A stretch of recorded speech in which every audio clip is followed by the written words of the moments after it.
Hey, how goes it? Welcome, sir. Can you hear me? I can hear you well. Excellent. This is going to be fun. 15 years, huh? We can remedy that tonight. It's, So well, it's more than that, I'm sure. I used to play it hardcore at the tail end of junior high and the beginning of high school.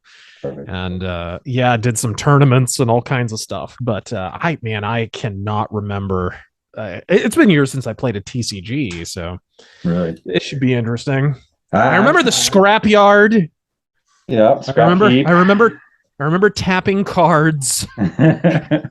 That's about where it rises and falls right now. So, Fair enough. Well, I figured we can use this kind of as a tutorial walkthrough as we go through, and I can talk to you about kind of what we've been doing to kind of move the game forward, and enjoy some new cards.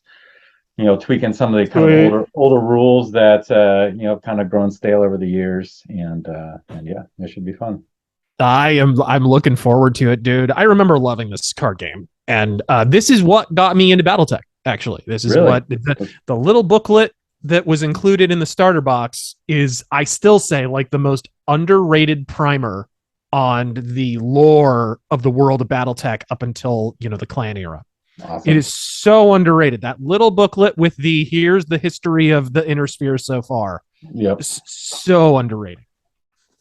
Yeah, it's I had first played it when I was a teen, but there was nobody in my area that was interested in it. I think I remember playing like two or three games where I convinced my friends who were playing Magic to try it, and then it just got set on the shelf, and I pulled it. It was I think in 2018 that I pulled out my old BattleTech stuff. I had my old file folder box, my kind of legal box, and BattleTech stuff, and I pulled it out, and I was like, oh, I need to get back into this, and I had my cards, and I was like, oh, I didn't have too many. I was like, oh, I'll just sell these and buy some other stuff. And I did, and I sold all my cards. And then, like 6 or 7 months later, I had played the tabletop with my girlfriend, but she didn't really, it was too slow for her. And I had been convinced her to go to some Destiny drafts at a local game store. And she had kind of enjoyed that. So I was like, oh, maybe she'll enjoy the TCG. And so I went back online, bought a couple starters, and we played, and it was it's I found that she's not that great for games because as soon as it swings out of her direction, she's done. And I'm like, sometimes it swings back. You got to fight sometimes when you're the underdog. And Right. also she never built her own decks, and so I was building all the decks, and part of the TCG is just facing things that you didn't expect. And so when Uh, you're always playing a deck that you built, it wasn't too fun. But and then I got connected with the community online, and through Renegade HPG. One of my earliest podcasts was with Michael Todd, who at the time was helping Bob Charette liquidate all of his old BattleTech collectibles. And I really mhm. wanted to connect with Bob Charette for conversation. He was my favorite BattleTech author.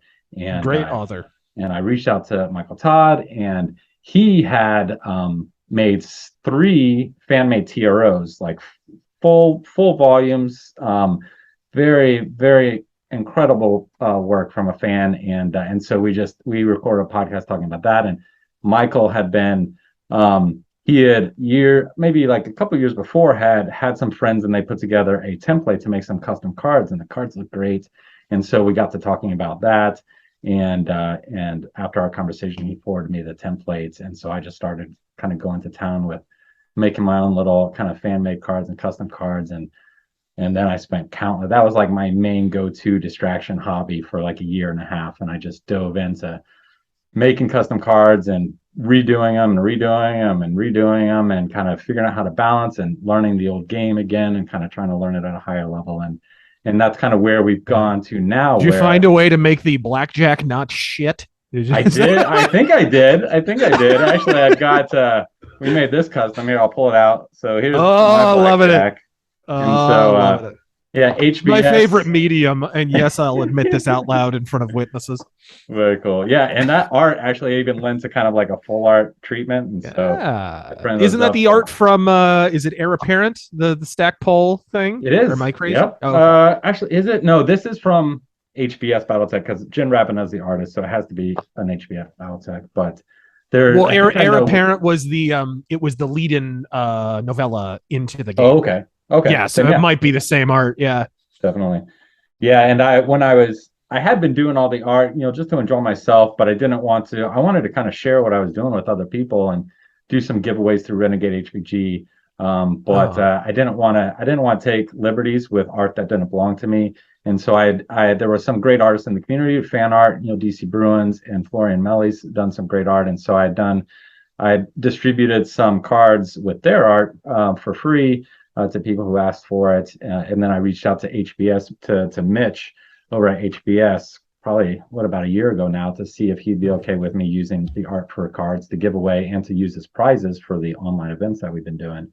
And he gave the thumbs up. And since then, I've also gotten permission from CGL and PGI to do the same. And so it's been awesome, kind of sharing it with everybody and kind of pushing through. You get kind of the pushback from the old school guys when you introduce something new, and then you have all the new people coming in who just love the whole, the new art, and they just want to play with cool things. So yeah.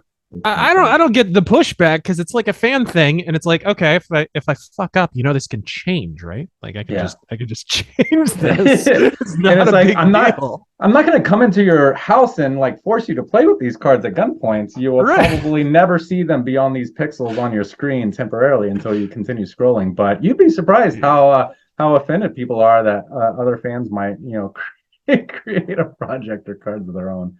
But yeah, this was dude. This game right here inculcated me into BattleTech. This came around at the same time that, or around the same time that multiplayer BattleTech Solaris came out, and I played the hell out of that game. It was one of the first MMOs ever made, and it was BattleTech because, of course, and it was great. Used to play it on GameStorm all the time, and we literally, myself and my friend, he was from China. I don't know if BattleTech was big in China or whatever, but he was like spreading this, like he would just deliver sermons on BattleTech. This guy, he was fresh off the boat from Beijing. He loved the game, and so he got me into it. He got me into the multiplayer BattleTech and then into the TCG. We would literally stop playing BattleTech and start playing BattleTech in card form. I've never heard of that Solaris video game. That you said that came out late 90s? Yeah, it was on AOL for a while. You would have to pay, and then once AOL started charging for it, they jumped over. A bunch of people jumped over to a service called GameStorm, which was an early. You could pay a monthly fee. It was like $10 or $15, and they had a bunch of proprietary video games you couldn't play anywhere else. So these games have never been played by anyone. One of the first MMORPGs, Legends of Kesmai, Aliens Online, Godzilla Online, and BattleTech, multiplayer BattleTech was one of the big selling points. I think they had two different versions. They did the one in like 96 that was an early online MMO. You had it was crazy too, because like nowadays you have clans that you register on MMOs or whatever, but back then it was like the fans of BattleTech were totally driving it all. So they like would change their usernames to reflect the clans. Before long, you had this elaborate like inner sphere politics thing going on where House Karita was literally invading House Davian. And like it was, you had the not overworld map, but you know what I mean? The inner sphere map.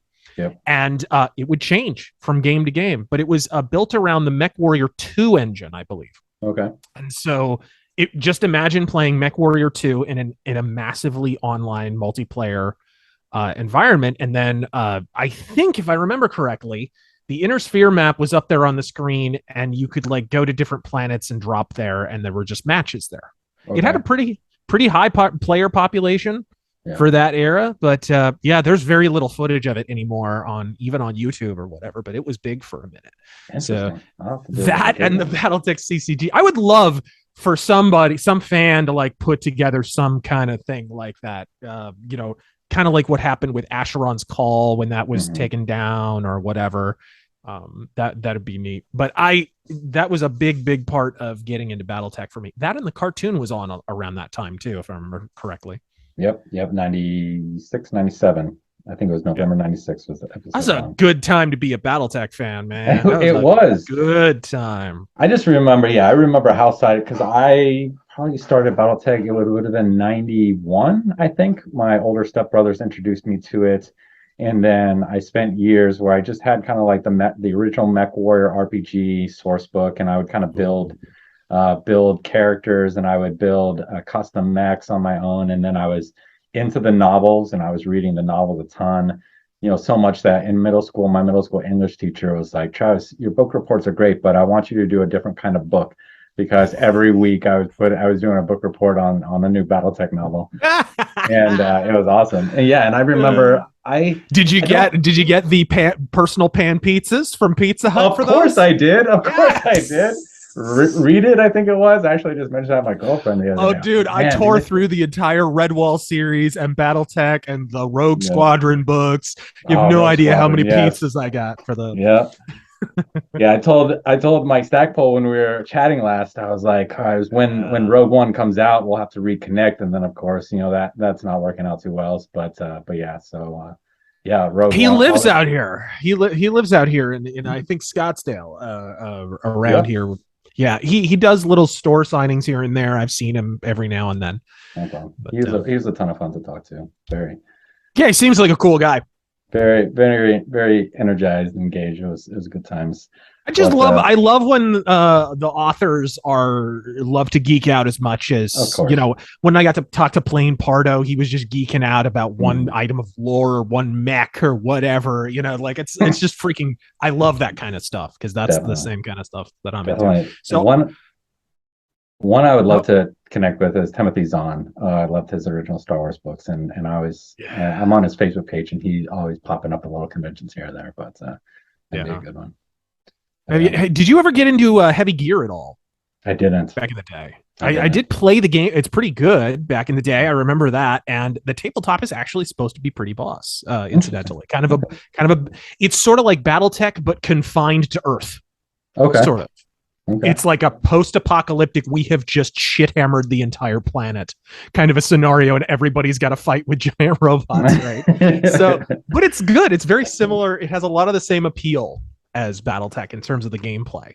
But it's really not a bad one. Definitely. Yeah, it was those mid-90s was definitely the time to be. When MechWarrior 2 came out, oh man, that was awesome. And I don't think the original MechWarrior gets enough love, because it had that kind of roaming story, the RPG element to it. That was awesome. And then, I would just run around a locust with machine guns blowing people's legs off because they couldn't shoot me. And that was multiplayer BattleTech right there. You would literally have matches that were set up that had on the side of the title of the match, no legging. Because, dude, once you were legged, it was done. You were like my friend used to play as a catapult a lot, right? Yeah. Can you imagine a catapult with no legs? It's literally just a cockpit sitting on the ground. It was so bad. It was fun in its own way. It was early PC jank. Yeah, that reminds me of the Black Knight from Monty Python before his final cut, hopping around on one leg. Yes. That would be the catapult that's been legged. Awesome. No, it was even worse than that. If you took out one of the catapult's legs, he would just lean over and fall over to the side. It was genius, dude. It was absolutely genius. Awesome. Good times. So yeah, as far as figuring out how to make a deck here. Okay. I'm gonna give myself the greatest handicap a player can. I'm gonna play as House Merrick. And, they've got the best mission in the game, or one of the best missions in the game. Do they? Yeah, cool. Blitzkrieg. That's the one. I don't think I ever played as House Merrick back in the day. Yeah. I think back in the day I was more of a Steiner guy, I think. Okay. And but when I became a man, I put away childish things and I joined House Merrick. Awesome. All right, I needed the ultimate handicap. And just let me know. So you were able to get the Lackey installed and both plugins.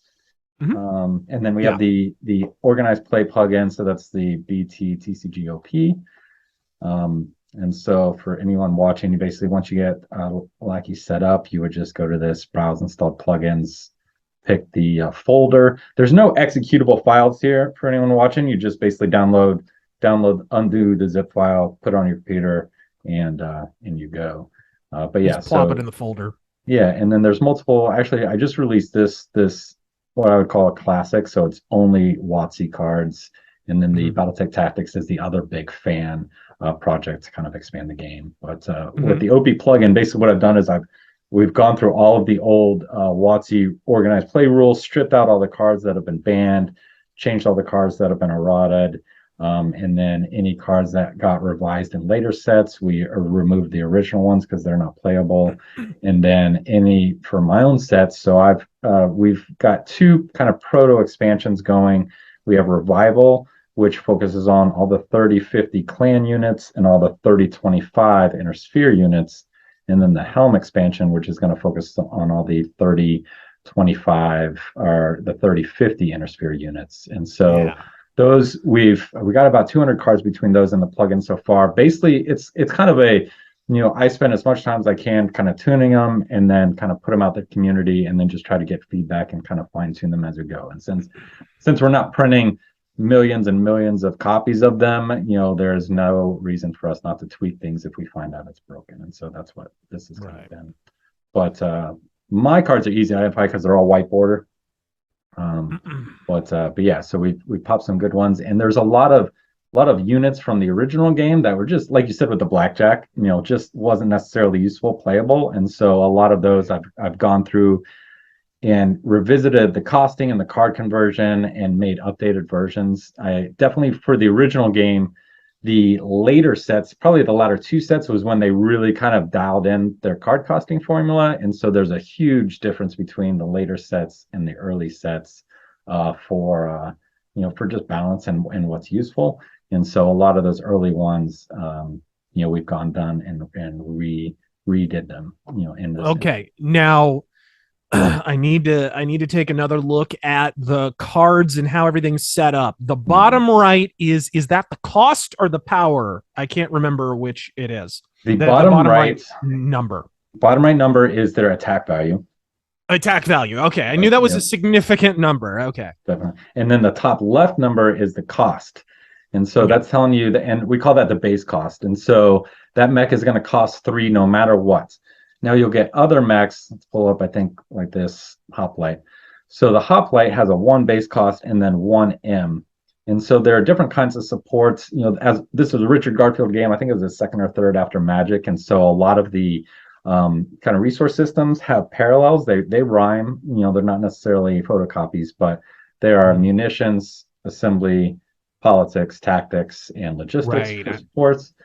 And so this 1M is basically saying that if you don't have munitions in play, you have to pay 1 extra. All right. A lot of new players will confuse that. They think that means that, let's say you have another card. Let's see, we've got Natasha's Warhammers here. So we got 5 base cost, 3 L. So that doesn't mean you have to have 3 logistics. It just means that if you don't have any logistics, you have to pay an extra 3. If you do have logistics in play, all you got to pay is 5. So that's the costing. Gotcha. And then the bottom left is your armor structure. And so the structure and armor combined is its total life. But every time you do battle, the armor replenishes. And so if we engaged in a battle and you did 4 damage to this unit, it would take 2 to its structure and then 2 to its armor. And so you put 2 tokens on the mech to represent that structure damage. But in the next battle, that armor replenishes. So then it would essentially be a 2-4 unit. And there are ways to repair it, but the armor just keeps going. And you can engage in multiple battles per turn. Depends on, you would just have to figure out a way to untap it, or you can actually attack a given mech, and even if it's tacked, it can defend itself, things like that. Oh my God, the Huron warrior is in here. Sorry, ugly mech. I got to tell Blaine Pardo to his face that I think it's ugly because he designed it. Well, he wasn't the artist, right? Was he? He did design it. I don't know if he visually designed it, but I know he came up with a concept for it because it's something about his background in Michigan or something that he wanted. I don't know. Yeah, I feel like the ugliest mech ever. A Joel Bisk or a Dana Knutson design. Right.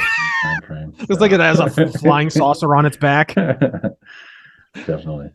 What else on the cards? So the S there is the speed. So you have in the original game you had slow, moderate, and fast. I've actually expanded the speed brackets to include extra slow, which is things like the Urban Mech Annihilator, which existed in the original game. They just kind of they explained its ability in card text instead of just having a speed band. And then for the extra fast, instead of putting extra fast in the original game, they gave it the dash ability, which is where it skipped. It basically immediately deployed instead of having the traditional kind of one turn where it stayed in construction before it moved up. And so in the revised rules that we were doing, we eliminated that ability and just replaced it with the extra fast. And the speed is important because when you're attacking, you can only be blocked by units of the same speed or faster.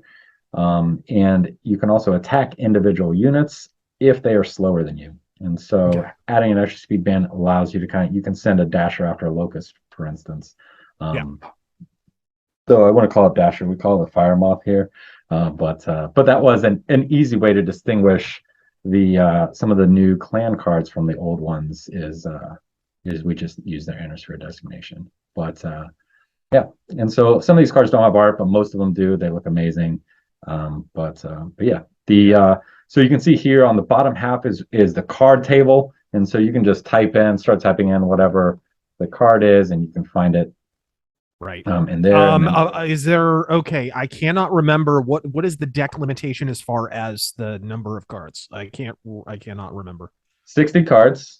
60 and cards. Then Got you. The really basic deck building strategy is 24 units, max vehicles, battle armor, 12 either commands or mission cards, so that could be personnel or special abilities, and then 24 resources or supports. Right. And then within those resources supports, generally you want between about 16 to 18 that are zero cost, and then you can kind of supplement the rest that have some cost for the support. Cool. And then for the support, usually you are going to see 2 or 3 different kinds of support in a deck, with 2 being probably 80% of the time. I've never seen decks with just one type of support, so no kind of like monocolor, deck like you might see in Magic. It's usually 2, sometimes 3, almost never 4. However, with a lot of the changes that I've made to the design, it's opened up the opportunity to kind of use larger resource decks. And so a lot of the units that I've introduced from 3025 don't have buyouts, which gives you a lot more flexibility for how you're building your deck. But that's the general deck construction. So 60 sweet. Units. Okay, then I am gonna grab some of these bad boys. Are there? I cannot remember if there were a bunch of aerospace fighters in this or not. Aerospace didn't make it. There is VTOLs, but no aerospace. Though the other fan-made work project, the BT Tactics, they have introduced a lot of aerospace. And so if people go onto Facebook, which is where most of the projects are centered, the BattleTech trading card game group is my own that focuses on my project. And then the BattleTech CCG group is kind of the older, more general group, and that's where the guys that are developing the BattleTech Tactics fan project are centered off of. Righto. I am stoked. It has been too long since I played some BattleTech CCG. Do you have 60? Are you ready to go? Nope. I'm putting it together. I'm at 13. Just give me a minute. Talk amongst yourselves. Take your time. All right, I gotta get okay. Is there any way to like organize by card type? Was that under? Oh, okay, type. Sorry, I'm retarded. Nope. Okay, bottom left, you can filter however you need to. Filter by set, filter by type, keyword. Gotcha. So like mission and command cards kind of get lumped in together at around 24 is a good number, you said? No, the mission commands you want about 12 of those. It's the resources and the units that you want 24 of. 12 of each? Okay. Nope, just 12 total. So you can have 12 total. Gotcha. Yeah, 6 of 6, 12 and 0, et cetera. Okay, cool. All right, there we go. I still remember, man. This artwork is giving me flashbacks. It's insane. I actually still have. I had in my desk for years after I stopped playing a random. You know how when you play a TCG, cards somehow find their way into the weirdest places, like out of your deck and just in weird places in your room or where. Bookmarks are the big thing for me. Yes. For the longest time, I just had a random loose death from above just around. It just kept turning up, right? It's funny. All right, let's see here. Yeah, I gave a bunch of commons from my Star Wars CCG to my daughter to play with like 3 years ago, and they still turn up in random places now if they clean her room. Same here. I played the Star Wars CCG for a while too, and the same thing happened with me. Never had a B wing though, unfortunately. Hmm. All right, let's see here. We got about one, two, three, four, five, six. I got 6 units. So I'll go ahead and pop 6 more in there. All right, cool stuff. And you want about 24 units total. And generally, you want about, I would say, maybe about 8 that are 1 or 2 cost, and then maybe another 8 that are in kind of the 3, 4, 5 range. And then you maybe only 4 or so that are cost more than 5 or 6. Yeah, you don't want to. I remember bringing the heavy lumber cost you. It did. There's a big Correctly. issue with tempo in the original game, which is another thing that I've been working on with the new sets. Is we redone a lot of the clan units because the way Mm-hmm. they originally costed the units is they weighted a weapon's range into its value and how much damage it could do, but also the amount of damage determines the cost of the card. And so essentially, these big iconic clan units were just really powerful, but they also cost a lot. And so the game at its conclusion was very much light, fast, easy to get out swarms because it just the tempo of the fast decks would always take down the big ones before they kind of came out. And so, Mm-hmm. as a lover of BattleTech, all things, I didn't really like the fact that it was dominated that way. And so in the recosting, we've done a lot to kind of balance that out. And so the clan units have more abilities in their game text, but they're not as just raw powerful, and therefore they Right. don't cost crazy amounts, and so you can get them on the table a lot easier. And we've done things to tweak kind of what you can do for attacking and guarding and blocking that kind of dissuade the just cheap mech swarms that were dominating the old meta. Right. Okay. Let's see what Merrick has on offer. I need to fill this out. So not as much for them as some of the other houses.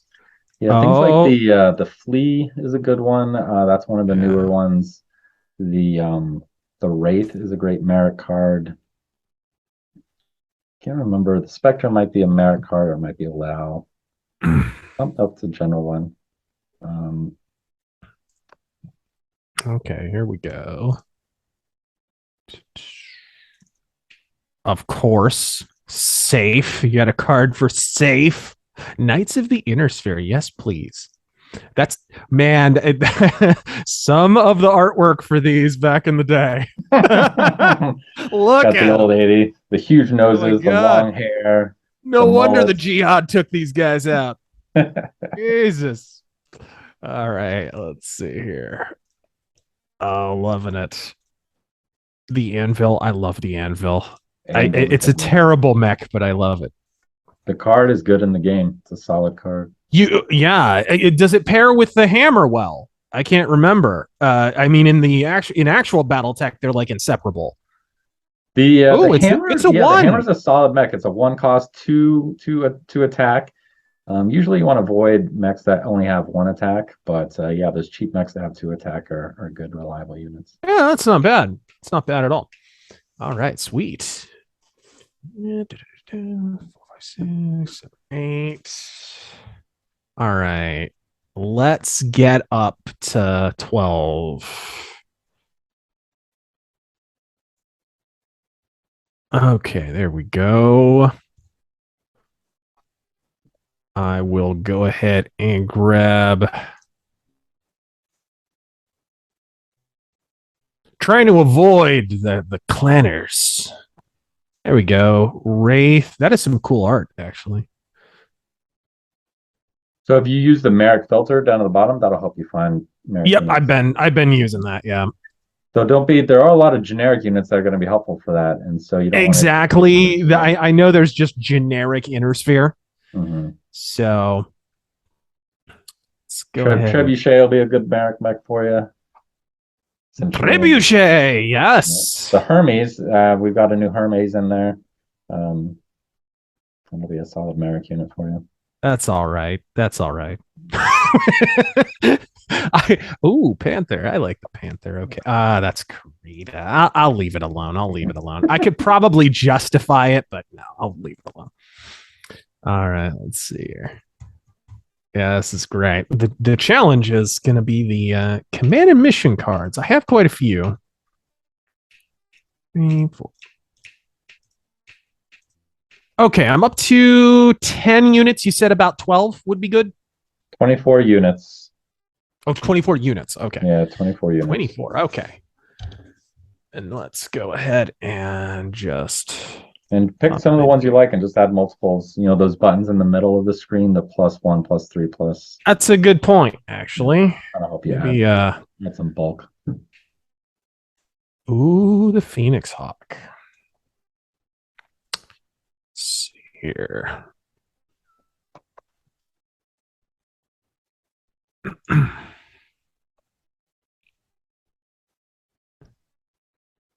Yeah, this is great. I have a physical deck still. Actually, I have a couple of them.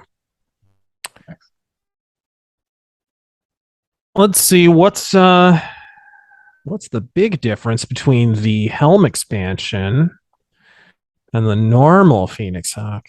Not a ton of difference. Oh, actually, no. It's a lot stronger. It's going to cost more. Yeah. So what you'll find with the revival Innersphere units is a lot of them have no buyouts. They have no additional asset requirements, and so they're easier, the more flexible in the decks. But as you get to the more advanced technology, the units will get stronger, but you also need certain assets to get them out there. Assembly being the big one, because you can't update a unit without assembly in your repertoire. Yep. Okay, nice grouping. Shire. Okay, I'm looking for some ground assets, like some tanks or the like. The Lightning is a really good tank. There we go. There we go. All right. If you want some VTOLs, the Cavalry is a good one. And what's the other one?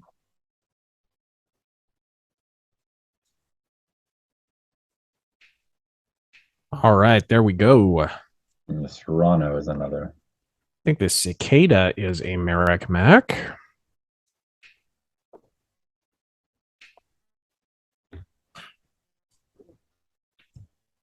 All right. And so there we go. Dire Wolf Prime. That was my friend's favorite mech. No, he had Prometheus. He literally had Prometheus. That was an expensive card back in the day. It was 20. 20 was Prometheus. Yeah, that was an expensive one, I remember. He had to pay quite a bit for that back in the day.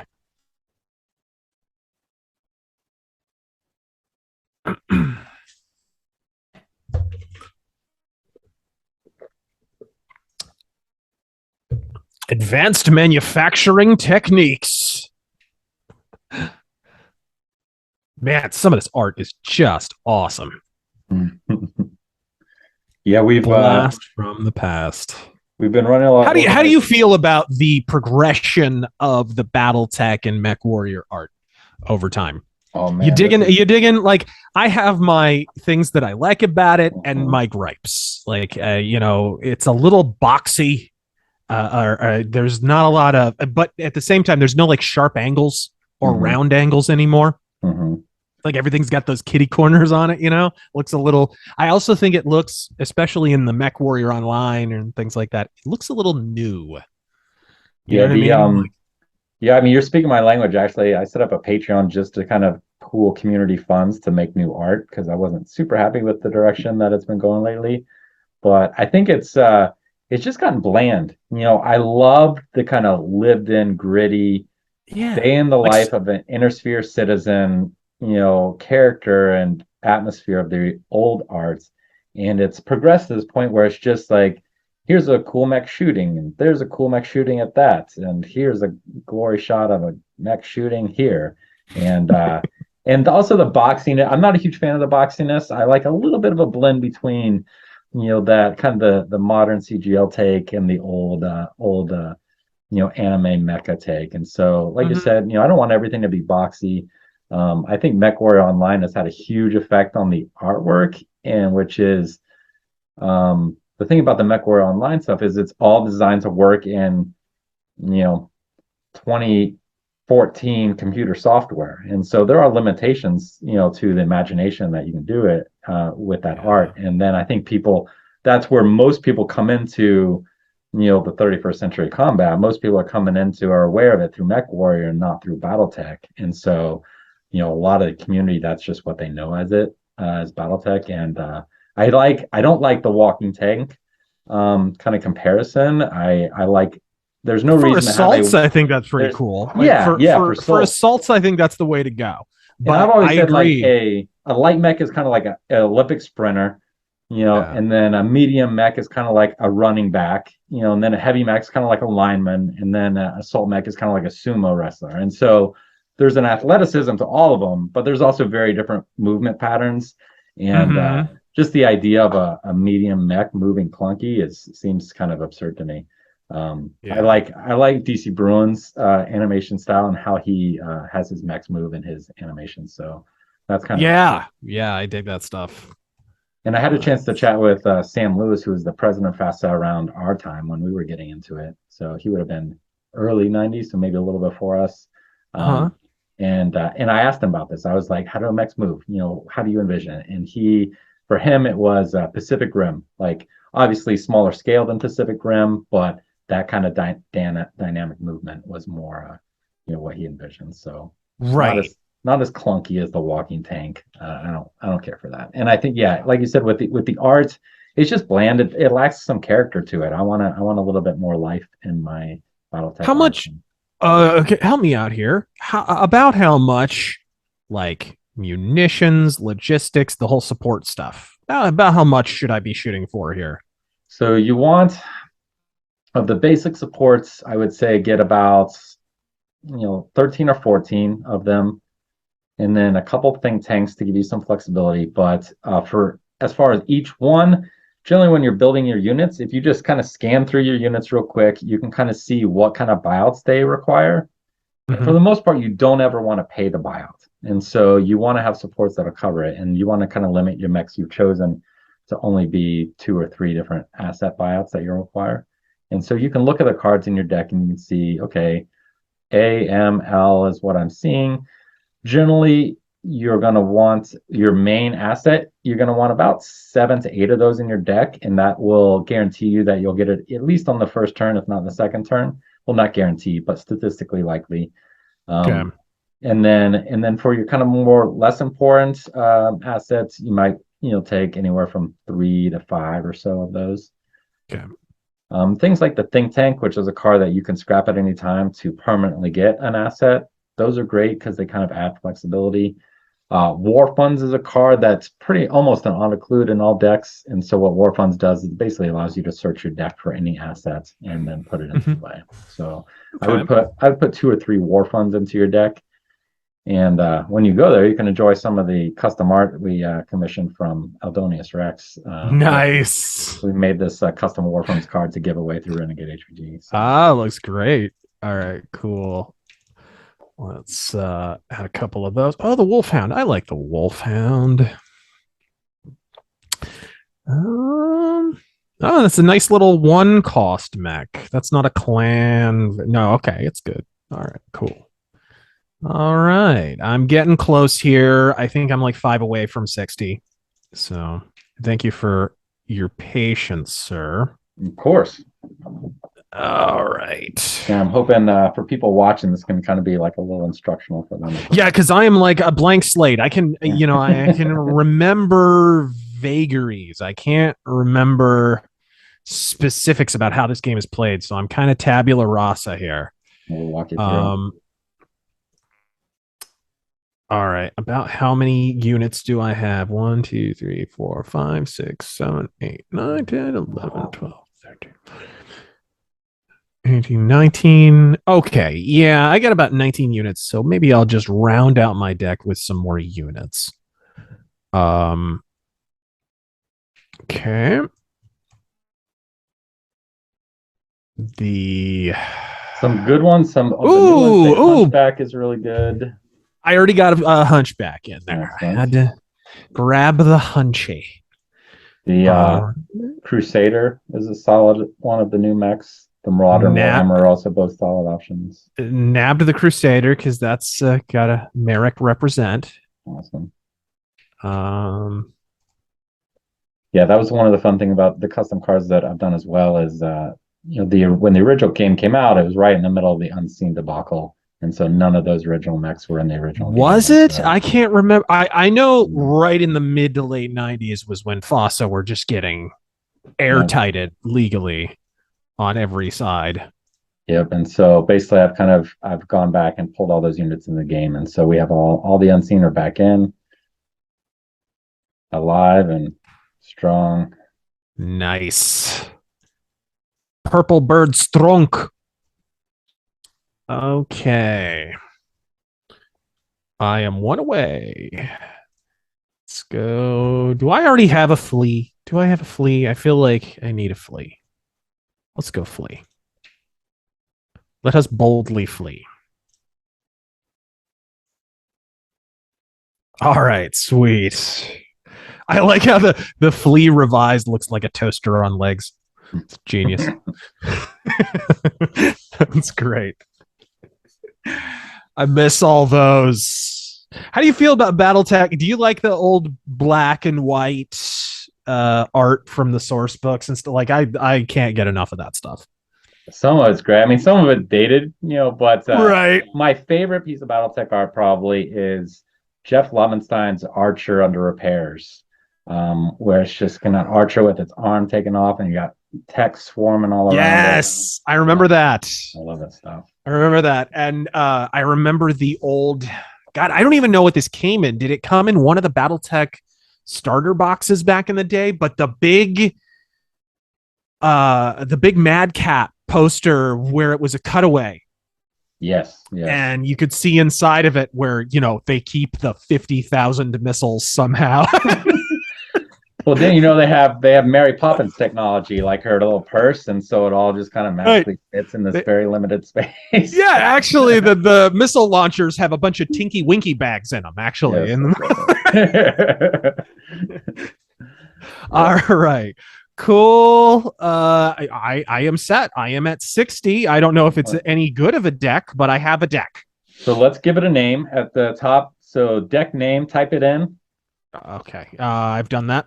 And then in the middle buttons, you'll see a save deck. So go ahead and save it, just in case we need to pull it back up. Middle button. Aha. Save deck.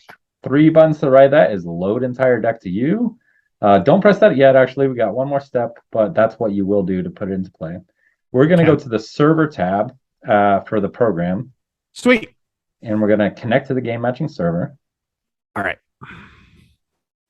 Excellent. You're there. I'm there. I will host a game, and then as soon as you see it pop up, you can double click into it. There we go. I see it now. That's us. We can go back to our deck editor and then click that load entire deck to you button. Load entire deck to you. Hey. Perfect. All right. Now I have no idea how to play this, and it's an all new program to me, so this should be doubly fun. Excellent. I'll walk you through. All right. We got middle buttons, leftmost button, draw a card. Click that 5 times. All right. Okay. Now you should have, whoops. Oh, I hit draw phase. I apologize. No okay, what do we need to do here to fix that? Right below the play area, there's a set of buttons, and on the leftmost button is draw card. Okay. 1, 2, 3, 4, 5. There we are. Got it. All right. And so you should have at least 1 0-cost support in your hand. Do you have that? Let's see. Yes, I do. Excellent. Then you're good to go. If you draw a hand and you have no zero cost supports, you can mulligan once to redraw. But we're good. That's right. I remember that. Jesus. Right. See, I'm going to be, I apologize. I'm going to be uttering that phrase a lot. No worries. I'm going to And to help us through the tutorial here, what I'm going to do is I'm going to right click on my hand tab, which is right above the cards I can see. And I'm going to click reveal to all cards so that you can see my so I can see what you're doing in real time. Yep. And if you do the same, then I can kind of help walk you through your own. Okay. Here we go. Excellent. All right. Perfect. All right. And so then next thing we're going to do is the fourth card, our fourth button over in the middle is roll D6. So we're going to roll a die to see who goes first. I got a 2. Okay. Where's the button? Sorry. Roll D6. There we are. Bam. 5, right, bitch. So the first, normally in the game, each turn you're going to draw 2 cards and you're going to be able to deploy 2 cards. But the very first person to go in the game, they will only draw 1 and deploy 1. All right. So that's going to be you this time. So you're going to draw 1 card. Okay. So let's grab one of these supports. All right. Oh, okay. How do we draw? Oh, draw one. Sorry, draw one card. You got it. And play 1 card. And play 1 card. So you're going to want to play one of your basic supports. So just drag that and drop it in the bottom left of the board. Okay, right about there. Yep. Okay. And another thing before we continue is if you just put your cursor somewhere on the play area and right click. Yeah. And then go to spawn a card. And then that's going to represent our stockpile. All right, so what we're attacking. Okay. So usually everyone has their preference. I usually like to put it in the top left of my screen, which is going to put it in the bottom right of yours. So if you just drag it over to the top left. Perfect. All right, and so you've completed your turn. So drew 1, deployed 1. And so in the bottom left of the screen, you'll see those arrows that you pressed originally. So next to one of them, it says turn 0, Travis G. So normally at the end of your turn, you would bounce over. It just happened to start from mine. So technically it's yours. And then you'll press that 1 more time to cycle the turn back to me. Gotcha. Cool. I will draw 2 cards. I will drop a basic support. A zoom in button here. If you put the cursor over the card, it will pop up in the big image to the left. Okay. Depending on software, you can actually, there's a border at the right of that. You can shrink it or expand it if you want to see a bigger or smaller card. There is a certain point where you can't go anymore. Okay. Now my monitor's just in really high res, so like, the cards are little ants. I have that problem with my QuickBooks software. I cannot get it on my screen. I'm like, I cannot do my bookkeeping when my font is at 2. Right. All right. So I'm going to drop another card. And so when a card needs to be paid for, generally you're going to turn it over. So when you right click a card, you can turn it over, third option down. So you would turn it over in your hand. And then when it's turned over, you would drag it onto the table. And then I would tap my logistics to pay 1 resource. And on that card, there are buttons in the middle that has construction +1. So I would do that construction +1. And then once you've paid for a card, you can reveal it. The easiest way to do that is to hit the clear button, which is another one of the options in those middle set of buttons. The clear will remove all counters and turn it over. Okay. So I now have our war funds on the table, which I have paid for. And that's my 2 deployments. So I'm going to turn the turn back to you. Okay. And so at the beginning of every phase, I draw a card. Draw 2. Draw 2. Right. I start out drawing 1. Yep. Okay. And then another thing to help with new players is to keep track of the phases. The 2 blue arrows below your turn are your phases. And that can help you keep track of what you do next. And so if you cycle through those, so the first thing you would do technically is untap. and then you would draw, and then is your repair reload, then your deploy, then your missions, end of turn, and then it goes. Everything goes in a particular order. Okay, right. gotcha. And so if you're having trouble remembering, you can always use that to kind of get the order right. Cool. All right. Let's see here. I don't quite have the support cards to deploy. Well, okay. Now walk me through this. Mm-hmm. When you deploy, okay, for example, if I wanted to deploy cavalry, Yep. the cavalry, I would need one resource or two if I would need two if I didn't have T. Sorry, I'm trying to. No, if you didn't have T, you'll need 3. And so basically that 2 is your. Oh, it adds on to that. Yep. Okay. And so if you have just one tactics on the table, though, you can ignore that completely. So right now you have munitions, but you have logistics in your hand. So you put logistics down. Mm-hmm. And then you probably pick what unit you want to start building. The lightning is actually a really solid one. And so if you drop the lightning down, turn it over first in your hand. Right. And then once it's turned over, then you'll drag it onto the table. Oops. Sorry. Turn over. Mm-hmm. And then put it over here somewheres. Yep. And then now you can tap by both of your supports. Okay. By double clicking. Yep. Should do it. And then if you highlight the lightning that's turned over, highlight that, and then go to the button that is construction +1, tap it twice, and you'll have 2 construction counters. Okay. And keeping track of all this, the cost is which one again? It's 2. So actually we need up to 3, right? Yep, you're going to need 3. Okay. Yep. Okay, cool. Gotcha. So next turn, possibly. All right, cool. That's good to know. I think that's all I need to do. Let's throw it over to you. Excellent.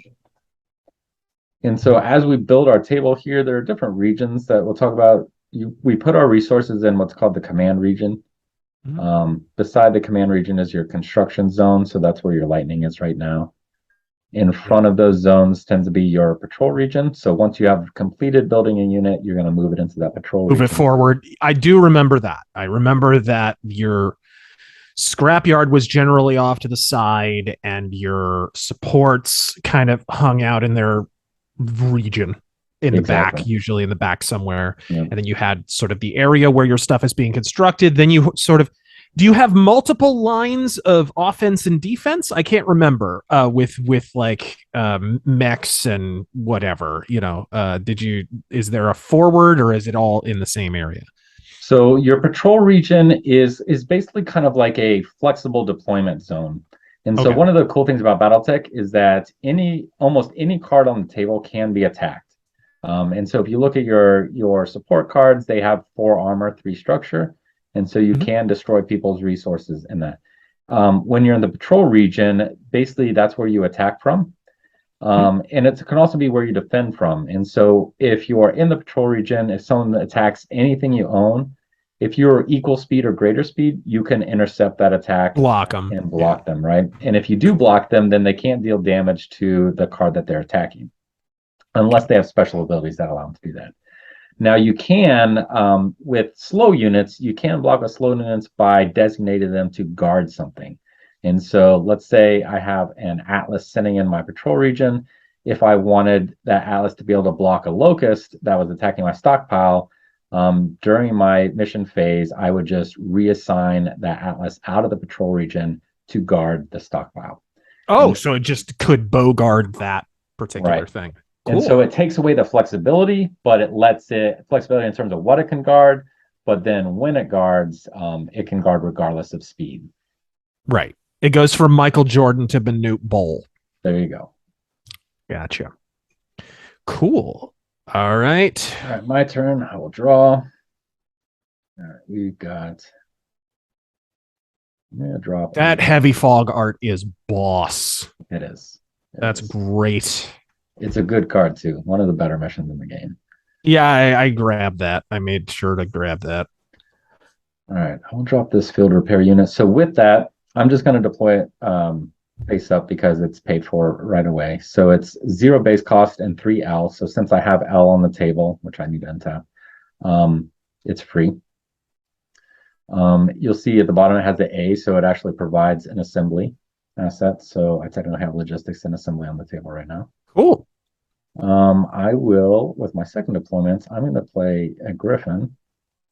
I'm also going to play that face up because I can pay for that right away. And so now I have this Griffin that is in my construction region, and I've turned it over, which is activating it. And then once it's activated, it's ready to kind of go into play. Now, a mech in your construction region can't engage in battle. You know, it's basically kind of still at the assembly plant. And it can't go into play until the next turn. Right. So what happens is at the end of your turn, any activated units in your construction region move up to your patrol region. And then the next turn is when they can start engaging and doing things. Right on. So that is what I'm going to do at my end of my turn. And then I will pass the turn back to you, Razor. Nice. All right. Then let's go ahead and draw 2 cards. All right. Ooh, it only costs 1. So 1. Okay, I got 2 resource cards, and I actually could possibly put another one down if I have. I don't know. And there's another button here. So in that main set of buttons, the 5th one over is untap all. So you click that, it'll just untap everything for you at once. Okay. But I do need them tapped for this particular turn to finish off the construction of this card, right? Right. So you would untap them at the beginning and then tap them again to pay for whatever you need. I see. So at the beginning of every turn, you need to untap and then retap. Correct. Yeah. And tap a deploy phase is when you're going to be putting cards out. And so if we cycle through those phases, you have your untap, your draw, and then you have a repair reload, and a lot of cards will cite that repair reload. If you look at that field repair unit, the assembly ability, you're allowed to repair a unit that has some structure damage on it. And so you would do that during your repair reload phase. Okay. And then after that is your deploy, and that's when you're putting cards on the table and paying for them with your resources. Cool. Okay. So right off the bat, we would want to tap both of these and go ahead and finish this guy. So this would I go clear and then turn over? Yep. So I think, what is he? Yep. Okay. 2, 1. So you only need 3. So he already had 2. So if you just tap one of those, that will give you your 3 to pay for. Well, I'm tapping both because I'm going to go ahead and deploy this hammer. Now, do I just drop him just right there and he's still in the construction area? Yep. Cool. Perfect. And didn't see much of anything else I want to do. I possibly could drop one of these support cards in. What's the penalty having? I mean, is there any kind of ill benefit to having a bunch of support cards on the table, or do you generally want to put them down if you have them? You do, yeah. Generally, you always want to use your deployments. Okay. And yeah, so you want to make sure you use both of them because deployments are very powerful in the game. And you definitely want to get your supports out because it's going to give you a lot more flexibility for building things as you go. So you still only got 2 deployments, so you'd have to pull that munitions back. Oh, I see. Yep. There you go. Okay. So one of these one of these can stay. Yep. So one of your deployments was your hammer, one of them was your supports, and then you paid for the lightning and hammer. And then at the end of your turn, then you're moving them from your construction region up to your patrol, and they are in the game. Okay. So then, yeah, I'll go ahead and do that and then throw it over to you. All right. And there we go. All right. We'll untap all.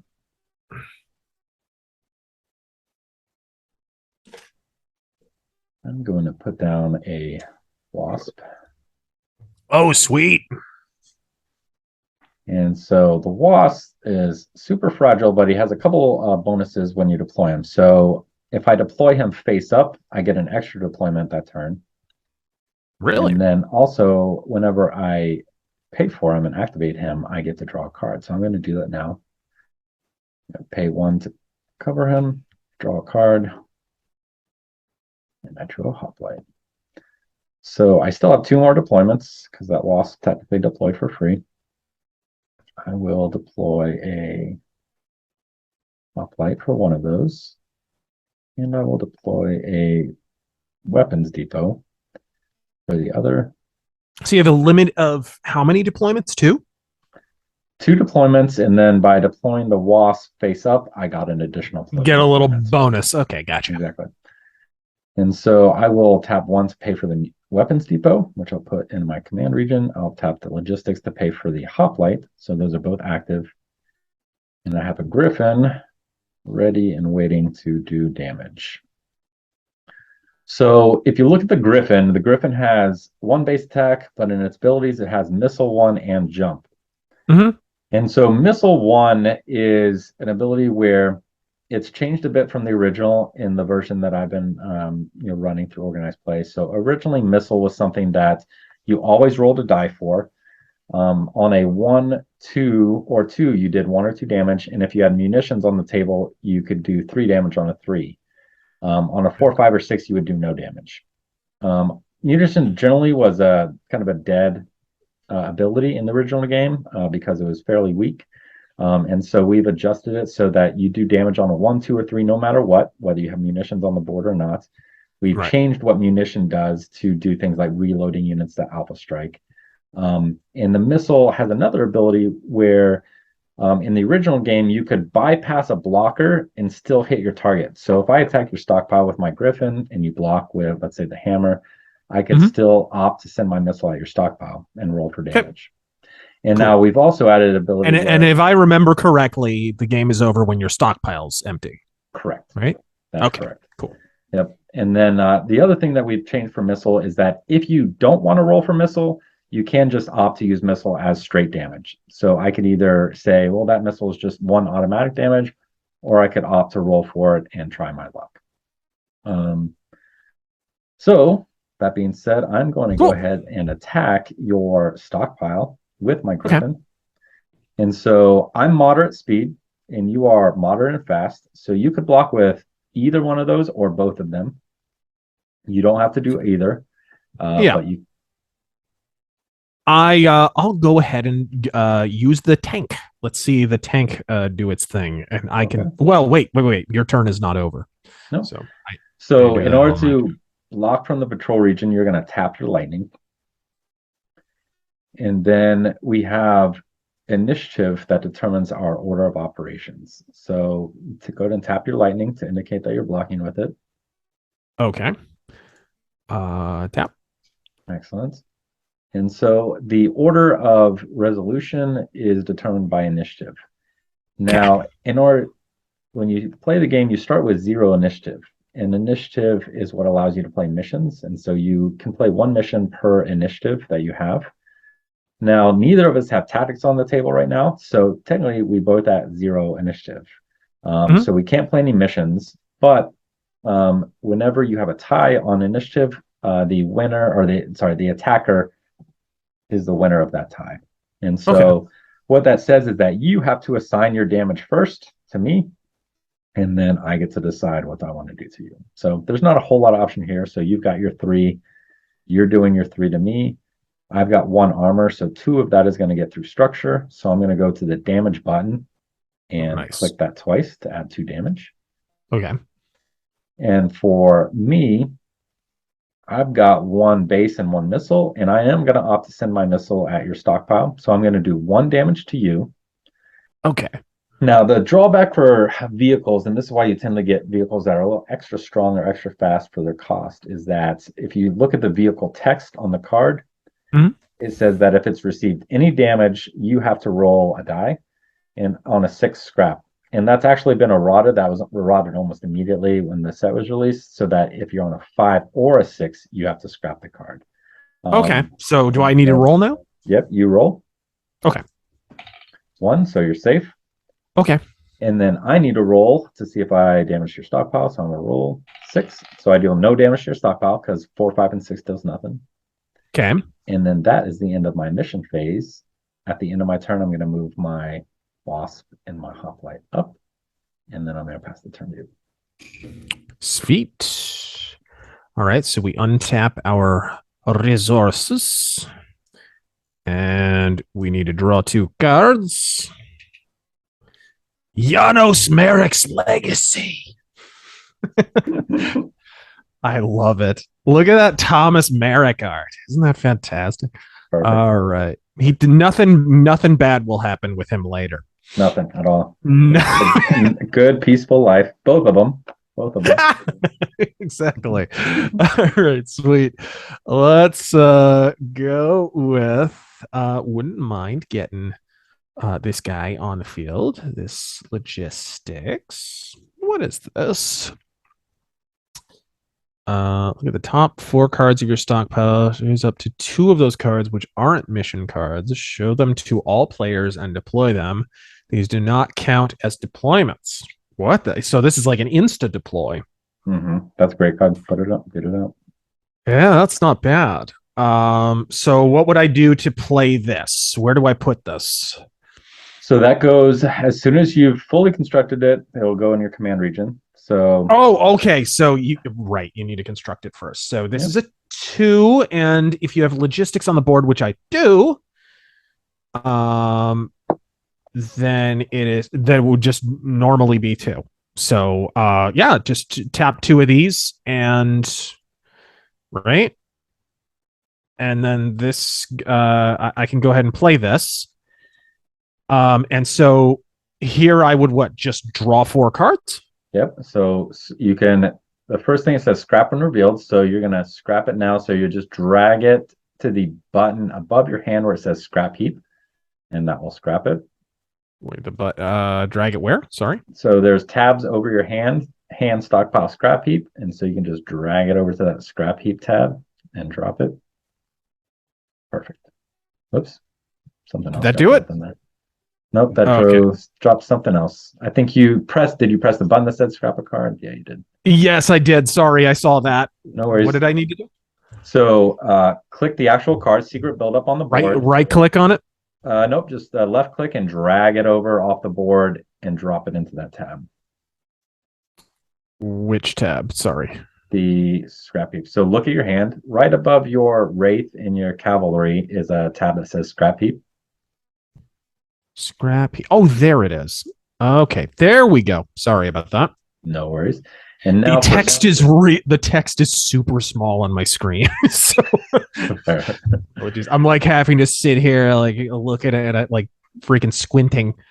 Okay. So now what happens at the beginning here with the lightning that was damaged? This it's not blocking anymore, so I would untap it, correct? Correct. Yep. That untaps the beginning phase. And so now with your secret buildup, what you can do is go ahead and draw 4 cards. Okay. 1, 2, 3, 4. And then it says 2 cards that are not mission, you can immediately deploy. And so you nailed it there. So you can deploy your Shadowhawk and your Black Knight. Ooh. See, Terangel, my editor, is going to be a big fan of the Black Knight being on the board here. He is a big Black Knight fanboy. Whoop, here we go. How'd you feel about the Mech Warrior 4 Black Knight expansion? I have not played Mech Warrior 4. Oh, you haven't? I haven't. It's a shame. You need to give that a whirl. My Mech Warrior campaign ended at Mech Warrior 2 Mercenaries. Oh, that's a shame. 3 has a great it has a pretty limited roster of mechs, but it is really cool in terms of like atmosphere. That game, cool soundtrack and everything. Great vibe to Mech Warrior 3. All right, let's see here.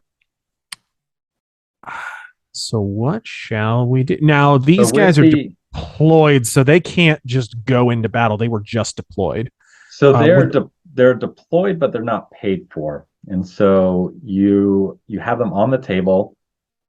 So they'll be back in your construction zone. Oh, okay. That's what I thought. Okay, so back in construction, not on patrol. And then you can tap those other 2 resources.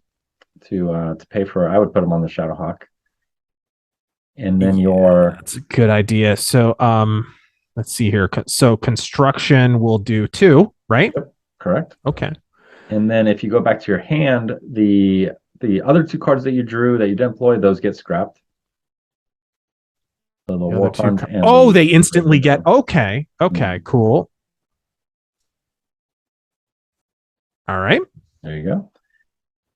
And you're good. So you've got 2 units under construction, and then you got 2 units on the board. So now, I kind of outnumber you with units, so you probably want to play defensively at this point.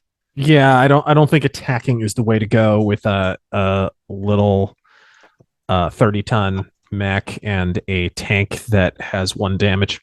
Good call. So yeah, I think we'll just chill. I will throw it over to you, sir. All right. I will untap everything, draw my 2. We got an imp and some more assembly. So I am going to, what am I going to do? Just drop that assembly down.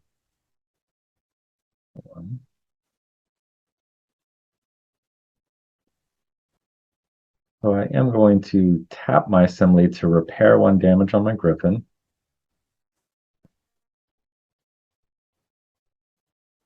Of another deployment.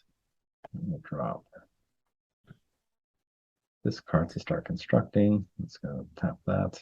1, 2, 3, and 4. 1, 2, 3, 4.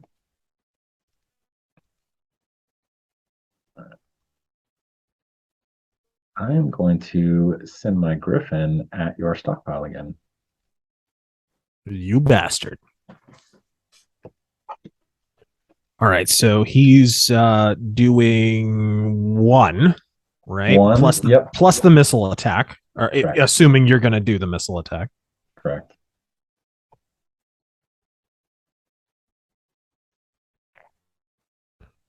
Okay.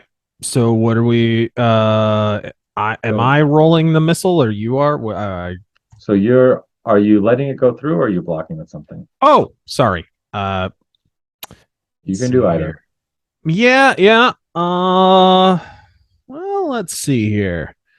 He's got 5. He's got no armor and 5 structure. Maybe I will defend with the hammer. Let's go ahead and do that. Perfect. And so we still don't have any tactics on the board. So 0-0, no missions will be played.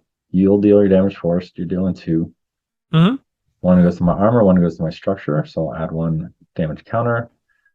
I will deal 1 to your hammer, and I will roll for the missile at your stockpile again. All right. I rolled 5, so nothing got through. Yep. And boy, this is like using missiles in the tabletop game, for Christ's sake. There you go. And they never freaking hit. What? I'm out of ammo. I haven't even done any damage with them yet. I know, right? All right. Sweet. And then I'm going to my hoplite. I'm going to move him over to my stockpile to guard. Because he's a slow unit, you've got quicker units on the table, so that's going to basically allow me to block an attack, even though he's slow. Mm-hmm. My wasp is just fragile. I'm not going to do anything with him, and I will pass the turn back to you. All righty. Here. Crusader, good Saxon album. All right. Got some cavalry. I could use some. Okay, let's untap these guys. And this guy, the Shadowhawk needs 1 more, so I think I'll go ahead and do that, and then clear. And he will hang out in the construction area until the end of the turn. Correct. Correct. Okay, and this guy is a 5. Maybe I could start on constructing him. Yep, and you'll want to get some resources out. So I would put that war funds out into your table. So go ahead and drop that and pay for it.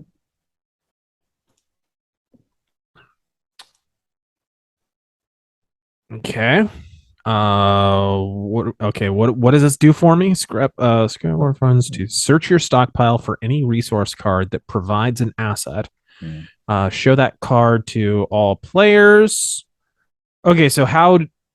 And you can do that after you used it. So if you go ahead and put that on, tap one of your other resources to pay for it, Okay. and then it immediately is usable. And so now you can tap that to put a counter on your Black Knight. Okay. And then now it's tapped, you can scrap it. So drag it onto the scrap heap, and then you can search your stockpile for any resource. And so what you'll do there is hover over your stockpile tab, right click that, and go reveal to owner all. Gotcha. And now you can just scroll through and pick any support that provides an asset. And that means when you go over to a support card, the little letter at the bottom that says ALM or whatever. Mhm. So any card that has that on it, you can pull out and put on the table. Now you still have Okay. to pay for it. So if you pull out a zero cost, then you can immediately use it and tap it as a resource. If you pull out something that costs one or two, etc., then you have to pay for that before you use it. Okay. So a good one would actually be tactics. If you have a tactics in there, you can pull tactics. Otherwise, an assembly, if you find an assembly, I was gonna use an assembly, I think. yeah, it'll help you repair that lightning. Let's go ahead and plop that on there. And then you go right click on the stockpile again, And and then reveal to owner, none, and shuffle. none and shuffle. Gotcha. All right. Done. Excellent. And let's see here.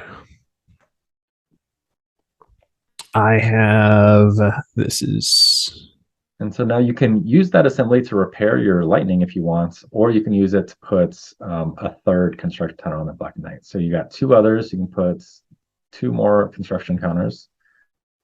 Another option, because you do have cavalries, you could. Can I repair the tank? Yep. That Repair the tank. might just do that. I would need to tap one of these guys to do that, right? Mm-hmm. And Okay. another thing you do is that advanced manufacturing techniques, if you pull that onto the table, that will provide a resource. And so if you drop it on the table, pay for it, and then you can use that to put another resource on your Black Knight. Okay. Drop it, tap it, and I would scrap it, right? Right away. Nope. So you No. don't want to tap it yet. So that's untapped. Okay. Tap your assembly to pay for it. It does Gotcha. cost one, and then now you can tap it to pay for something. You can either pay for the repair on the tank, or you can put a counter on your Black Knight. Just one. Just Cool. one. Yeah. All right. Yeah, I think I will go ahead and repair this guy real quick.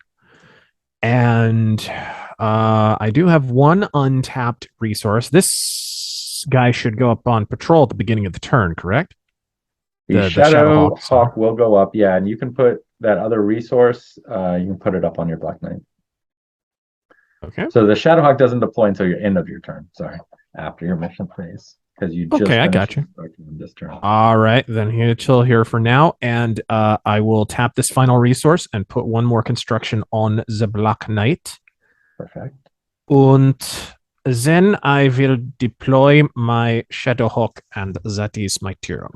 Excellent. I will untap all my cards and draw two.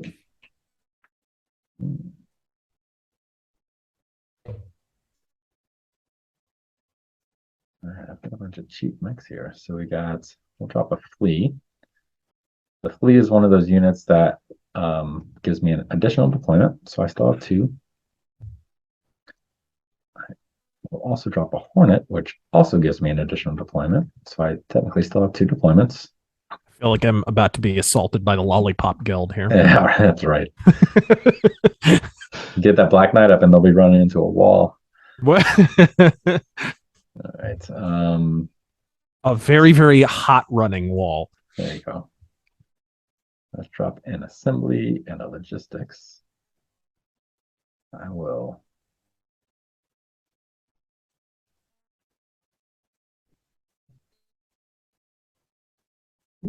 One, two, three, four, five. 2, 3, 4, 5. Clear. We have a big bad imp. All right.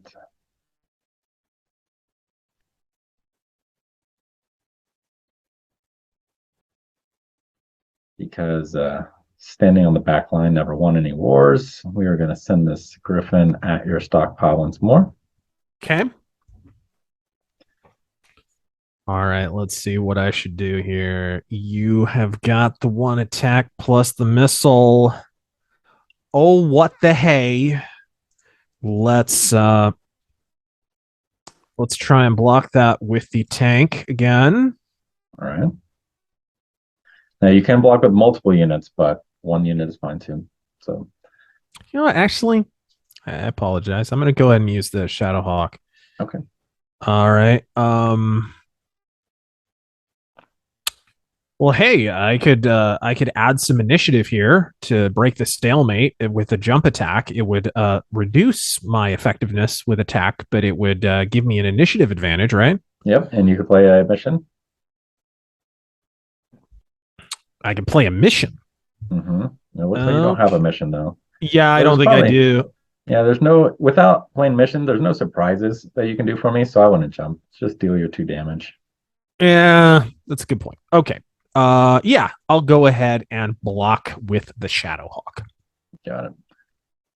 So I will take 2. I will deal 1 back to you, which just goes your armor. I will send my missile at your stockpile. And I roll blanks again. Jesus Christ. Shuffle back to the line of patrol in shame with my somebody get this man a marksman mech warrior. And like the Stormtrooper Academy over here. Exactly. I'll move these 2 up at the end of my turn, and I'll pass that turn back to you, Razor. All righty.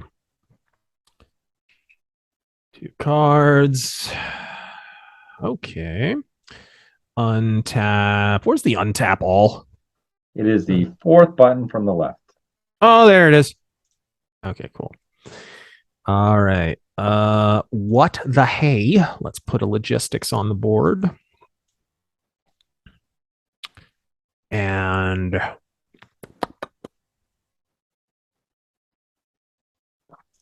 what in the heck is Headhunter? For each 1 damage dealt by mech piloted by Headhunter to a unit later this battle, you may roll a die. 1 to 2 prevents that damage, and 3 to 5 has no effect, and 6 scrap the unit receiving that damage. Yeah, Headhunter's a nasty way to get rid of big mechs. That does seem pretty nasty. So if you put the Headhunter, let me organize my cards a little bit better. I manage my cards on the board like I do my chords for my PC, for crying out loud. All right. So if you think about your Black Knight, so your Black Knight has 3 damage, and you can overheat to deal 3 more. Basically, what overheat means is that you can take 3 damage to deal 3 extra damage. Mm-hmm. And so if you did that with a Black Knight, you deal 6. And then if you think about it, your Headhunter, if you have a Headhunter on it, you actually get +1, so you're at 7. And so you could just say, well, instead of dealing straight damage, I'm going to just roll a die for everyone, and statistically, you're going to destroy that mech. And so you could have something a little like a Black Knight take out something big like an Imp, with that Headhunter on it. That makes the Headhunter really strong for kind of taking out the big gun. Okay. Well, let's see what we want to do here. I think I'll go ahead and tap 3 of these sons of guns so that I can construct Mr. Black Knight, which I think should. I think that would actually take care of it, correct? Yep. 3? Correct, because you do have assembly on the table. Okay, so we got the Black Knight all built. What do we want to do with the rest of these resources? Maybe cavalry here. So I'd go ahead and I think he would just automatically be revealed because I have enough resources to pay for him, right? Yep. So you could pay 1, 2, 3. Yeah, really easy. Cool. And I don't know if I want to mess with the Crusader yet. Think Oh, maybe. Yeah, I think maybe we'll.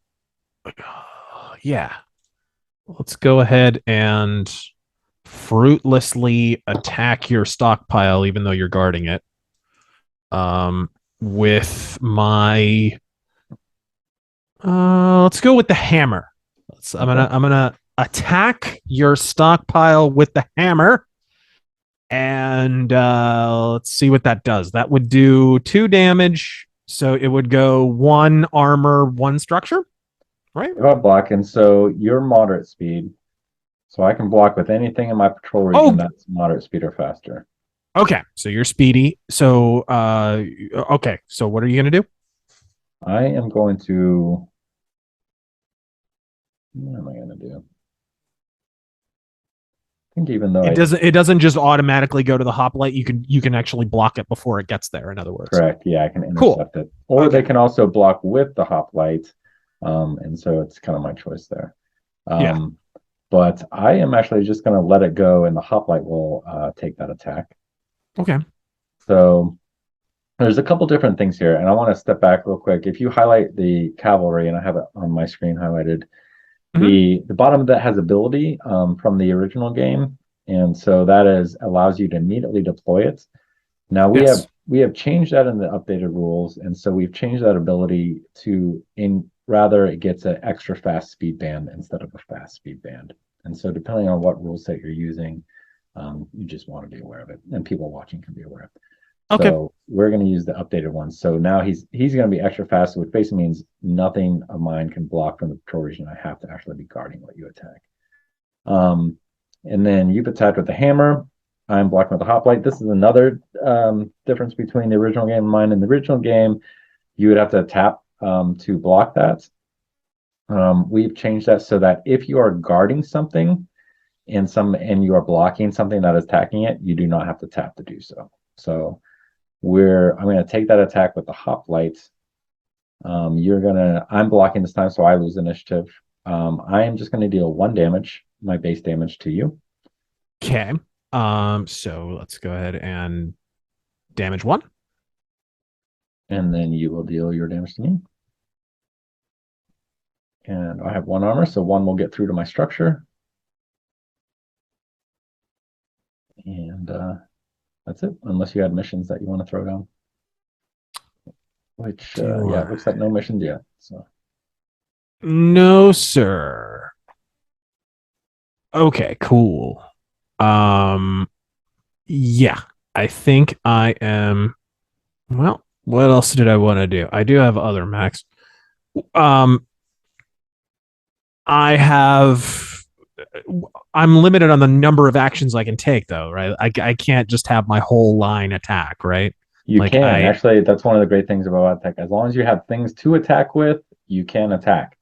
So the drawback Okay. in one, you can attack as a group. You can attack one Mhm. at a time.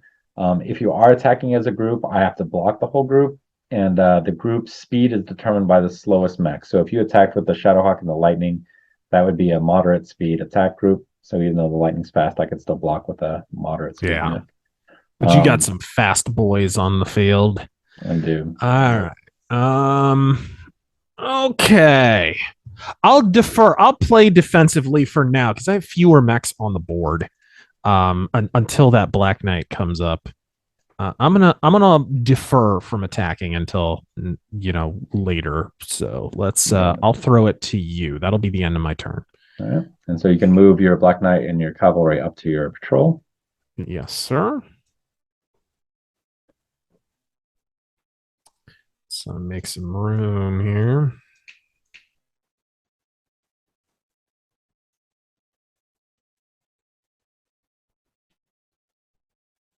2, 3, 4, oops, 4, and 5. To pay for that Crusader, I'm going to scrap my war funds to search my deck for a tactics. Because I have missions I want to play.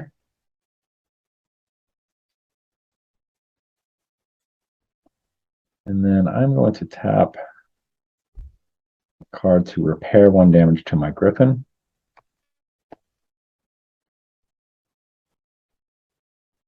And let's move to my missions phase. All right. In traditional 30-25 style, we are in a stalemate, staring at each other's borders. Yup. None of this Omni-Mech crap. But I do have a big chunky boy in that imp, so I'm gonna use him to bully you a little bit. Oh my goodness. Look at all that structure. Yep. He's big. Let's send him and my Griffin. All right. I'll send them and at your stockpile. Okay. So they've got one's got 1 attack, one's got 6. All right. 6 attack. So okay, who could block and not get bodied? I think the obvious candidate is Mr. Black Knight.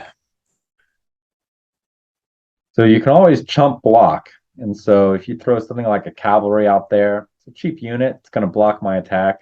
Mm-hmm. You're not losing something big like a Black Knight. One thing that's important kind of in your strategy in BattleTech is it's rarely advantageous to just damage a thing. You want to be able to destroy it. Because if it's just damaged, it's still at full power. And so a lot of time when you're deciding where to block, you'd say, well, I either want to do 14 damage to that imp or I want to try to do 8 damage to that Griffin. And so you can kind of pick your blockers based on are they going to add up to that? And if you're not willing to sacrifice the units to do that, that's when you might want to throw a little chump blocker out. Yep. Let's see here. I have some little pawn units, but you're doing about 6 damage with one of those guys. So I think if I used my little guys, that would just kill the lightning and cavalry right away. Not really be worth it.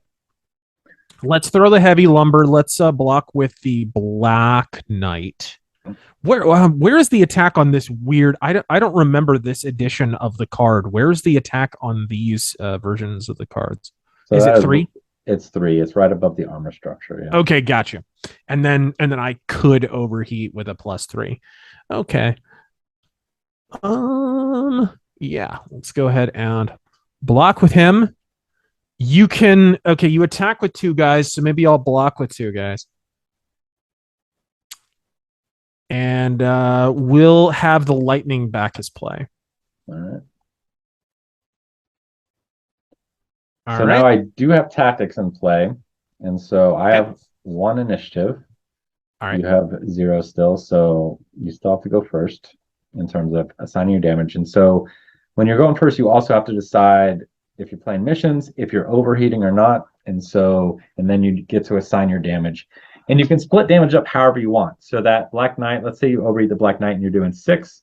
You can do 5 to 1, 1 to the other, 3 and 3, all 6 and 1. You don't have to direct it at just 1 unit. It can just be rando. Okay. Exactly. Yeah. Each individual attack point is considered its own unit to assign. Okay. So all told, you're doing 7 damage. So let's do like 5 on the Black Knight. So that would be 3 into the structure.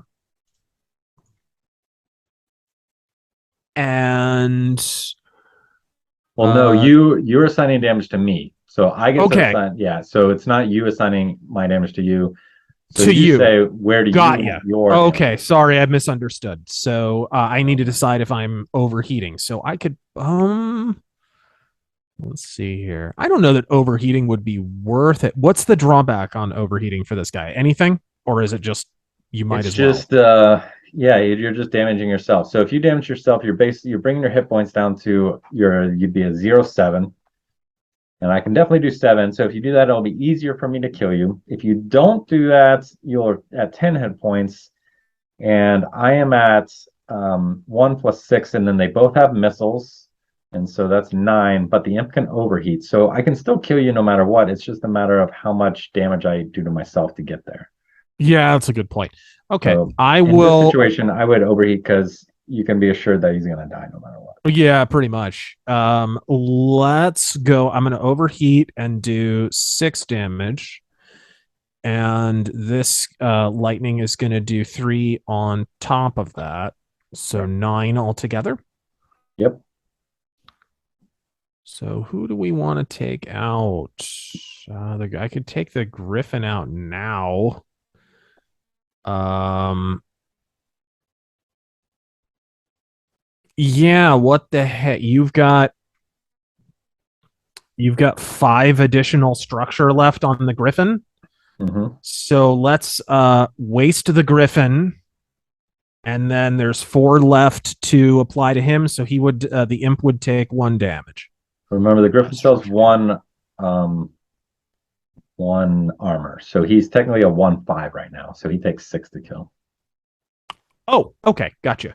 Then let's take him off the board, and I guess the imp his armor will deflect the remainder of the damage. Correct. And then, so you're at a 0/7 and a 0/3, so 10 damage will kill you. I Okay. will I'll apply my missile straight damage, so that'll be 2. I'll do that for the same for the imps, so that'll be 7, 8, 9 damage. I will overheat. I don't want to overheat. You know what? Let's try to save this. I'm gonna play a card. I'm gonna play a mission card. Okay. Risky combat jump. I'm gonna play it on the Griffin. And so for your small screen that says roll a die or play it on a unit with jump, which the Griffin has. Roll a die on a Mhm. 1 to 2. I receive 1 damage and return my mission to my hand. If I roll 3 to 6, then my unit gets +3 attack and I get to prevent 2 damage to myself. So Not I'm gonna, bad. I'm gonna roll and hope for big numbers. I got a 3, just enough. Just barely.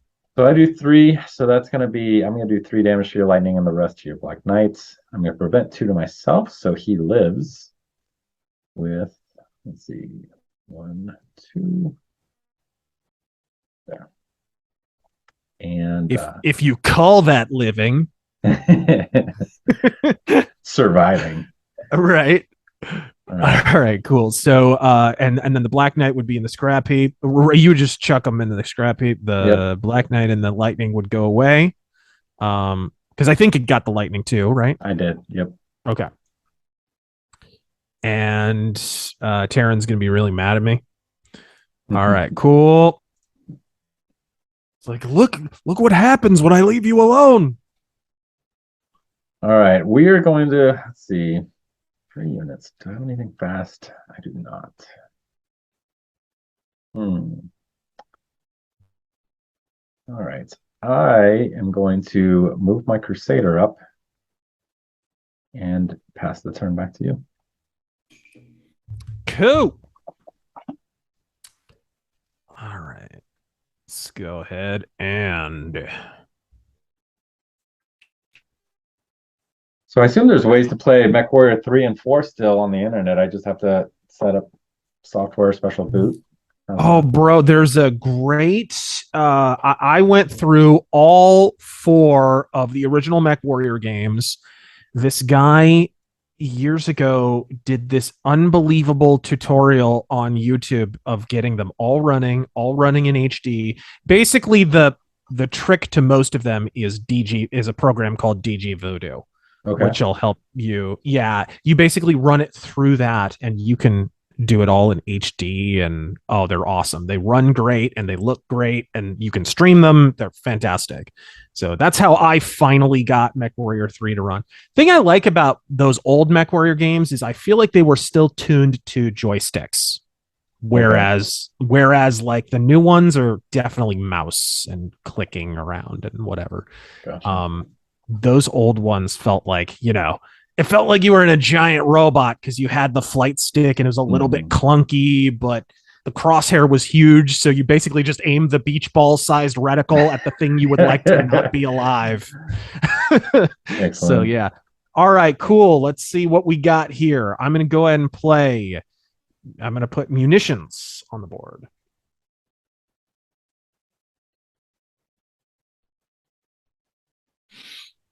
And I I have more than enough to get the Crusader built. So I'll tap, tap, tap, tap, tap.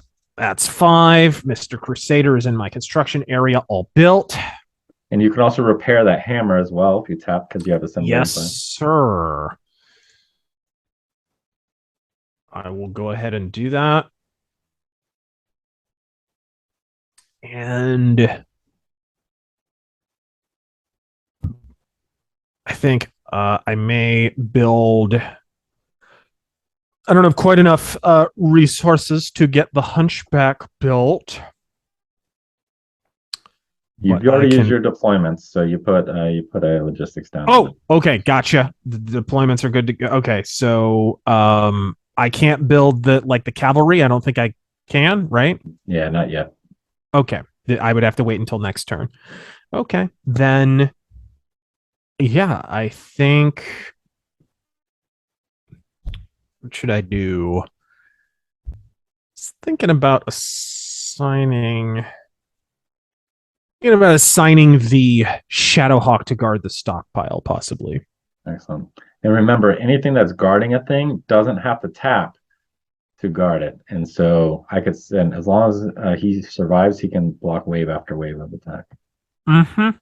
And that's a new rule. If you're playing old rules, that doesn't happen. But sweet. We did that partly to kind of get rid of this swarm mechanic, because a lot of times people would just get lots of cheap mechs. So let's say if I had 8 cheap mechs on the board and you only have 4 mechs on the board, I could just attack one at a time, one, and then no matter what you do, 4 of those mechs are going to get through because you'll be all tapped out by the time I get there. And so as a way to just kind of overwhelm with numbers, and it's just kind of weird that a mech that's supposedly assigning something could only block 1 locust and not 6 locusts. And so, it's been a way for us to kind of get away from that, those decks that are just all cheap, fast units, and kind of bring it a little bit more to the curve where you're seeing a lot more medium and heavy mechs on the table. Yeah. Okay. I don't think I'm gonna attack. I need to play a little bit defensively until I can get some more units on the board. So I think I will go ahead and that'll be it.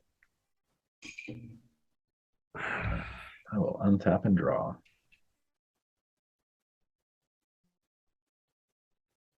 Interesting. We'll tap my field repair unit during my repair reload phase to repair 1 damage to my Griffin.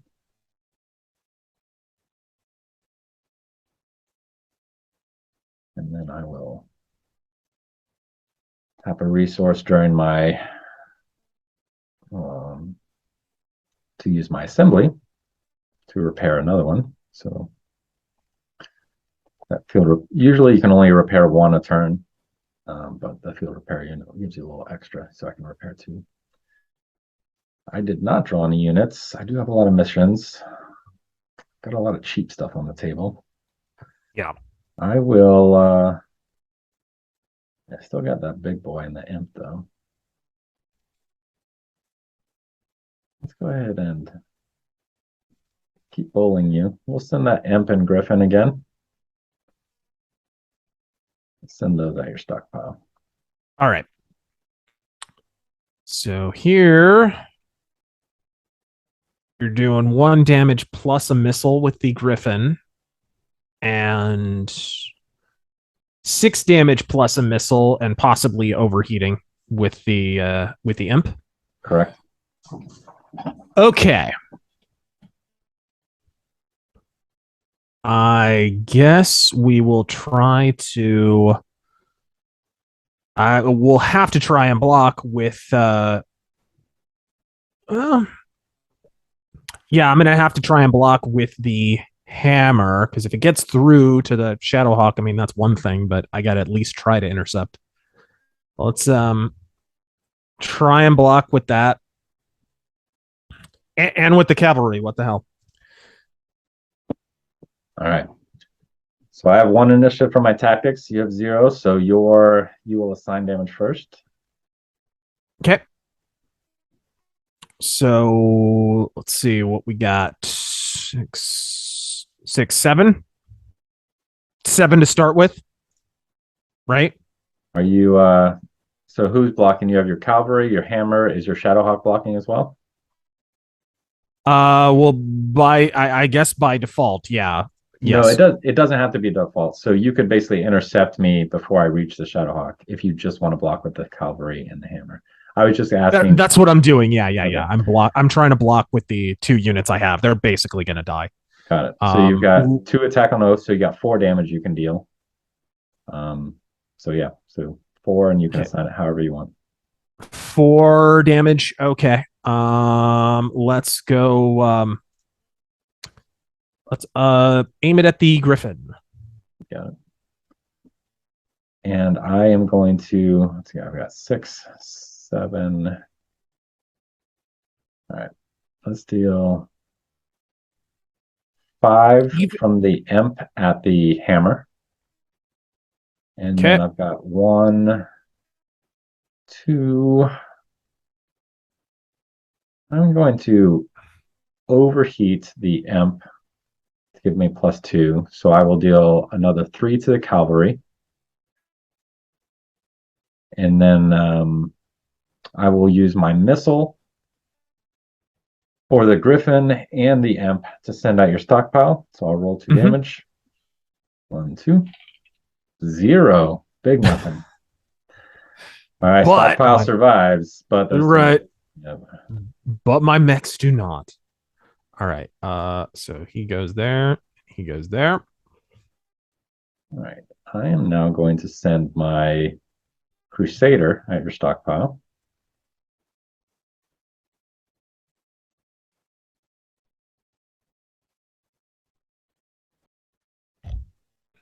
Okay, so initiative wise, I need to divvy up the damage first.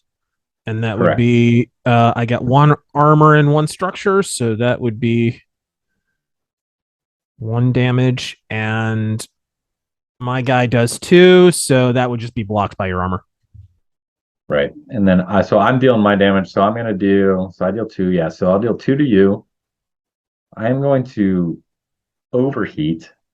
Okay. For 3. So that will give me 3 damage because you already dealt me 2. I will Alpha Strike. So this first time you use Alpha Strike. So what Alpha Strike does, this is another thing that's changed from the new rules to the old. In the old rules, if you Alpha Strike, you would turn your card over, and that would be called depleted. A depleted card can't do anything. And during your repair reload phase, you can turn it over just like it's a normal tapped card. So it's basically taking the card out of the game for 2 turns. What we've done with that to change is Alpha Strike is essentially a token. And so by Alpha Striking, I'm going to put a generic counter on my card. So if I right click on my card, I'll add the generic counter. That'll show that it has a depletion token. So it's used as Alpha Strike. So what that is going to say is that as long as I have that counter on, I cannot use Alpha Strike again. And the only way I can get that counter off is by paying 1 resource during the reload phase, or by reloading it during the reload phase. Okay. So all right. It is +2, so I'm now dealing 4 damage to your Shadowhawk. So, and I will send the 2 missiles to your deck and hope that I finally roll low. So the Shadowhawk should only have 3 damage on it. You left, yeah. If I no, three total. So you can take 2 of those counters off. And beside the damage button, there's a repair button. So you just click your repair button twice. Okay. There you go. You're all set. And then I will roll 2 from 2 missiles. 1, 2. 0s. I'm statistically not happy here. All right. And he comes back. What did you do to the dice, man? I know, right? I was like, killed their dog, or I mean, at least it rolled high for my risky combat jump, though it rolled a 3, which would have been great for missiles. But all right. This really is like the tabletop game. All right, that is my turn. I will pass it back to you. Sweet. All right, untap all. This guy goes up here. And we gotta get some units on the field. So let's I think the Hunchy's a good one.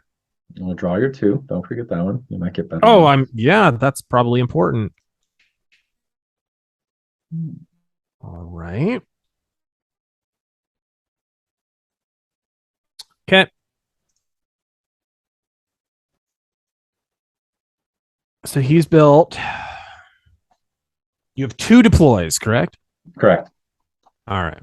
So I would lean toward either that headhunter and the good thing about the headhunter is once you construct it, it goes immediately into deployment. So you could put it on your Crusader right away. The other option would be the Wraith. The Wraith is going to be tricky because you don't have tactics yet, so you're going to have to pay 6 for it. Yeah. But actually, I think you actually could pay for that because your advanced manufacturing techniques, if you have 5 counters on it, 1, 2, 3, that wouldn't work. So you would need one more. Or it would cost me 5 if I use Janos Merrick's Legacy, I think. Yeah, but Giannis, you need politics, and you don't have any politics in place. Oh, I have no politics on the board. Yeah, he's going to cost a lot. Right. Okay. Then let's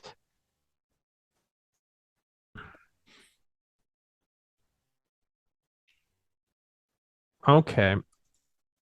I mean, the Crusader doesn't start out with doing that much damage. I'm not sure how much the Headhunter would help on that anyways. I think I need to repair too let's go ahead and repair this guy if possible. So for repair, you can only repair 1 total per turn. Oh, okay. Yeah. So the only reason I was able to Gotcha. do 2 is because I had a card that actually lets me repair. But yeah. Okay. All right. And I do have 4 resources, so I could. Let's see here. Don't have tactics on the board, so that would be a little bit more expensive. Let's at least try and get. So I need to turn over the Wraith, right? And then I would add 4 construction tokens onto it, right? Yep. Okay.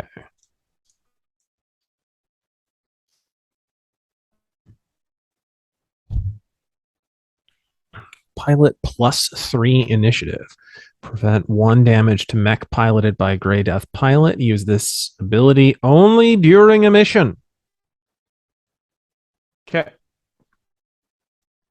I think that is about all for now. Need to.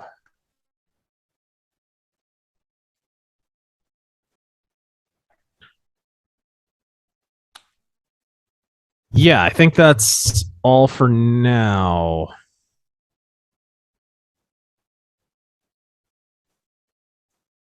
Yeah.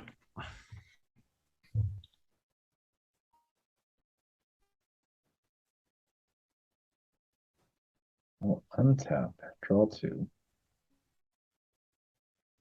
Stinger. For the stinger on, I'll tap a card to activate, and that gives me a chance to draw a card when I activate it.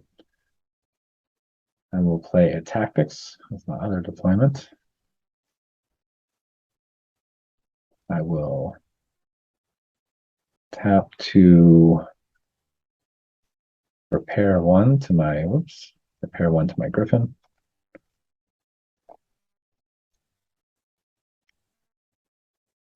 And then let's go.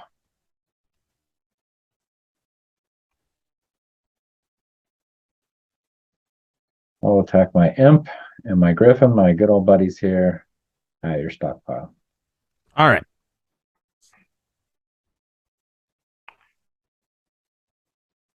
So let's go ahead and block with the Crusader.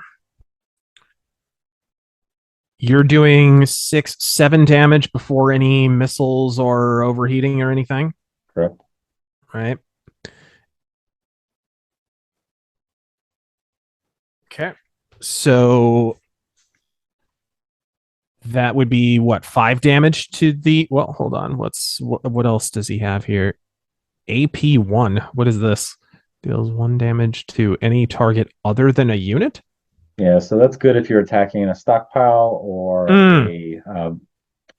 it's also good for The battle armor, I think. The Mhm. battle armor, I think, is considered a unit now, though it wasn't originally. But yeah, it's good for like attacking stockpile. So if you attack stockpile, you would do 3 instead of 2 damage to it.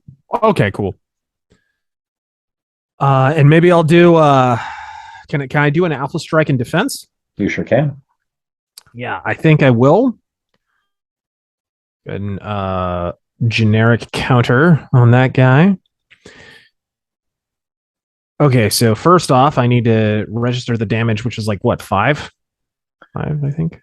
So well, you've only overheated, so you've only done 1 to yourself so far. So you Okay. want to wait until I assign damage to the rest, and now you have 4.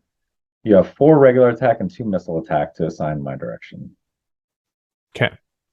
4 regular attacks. Um,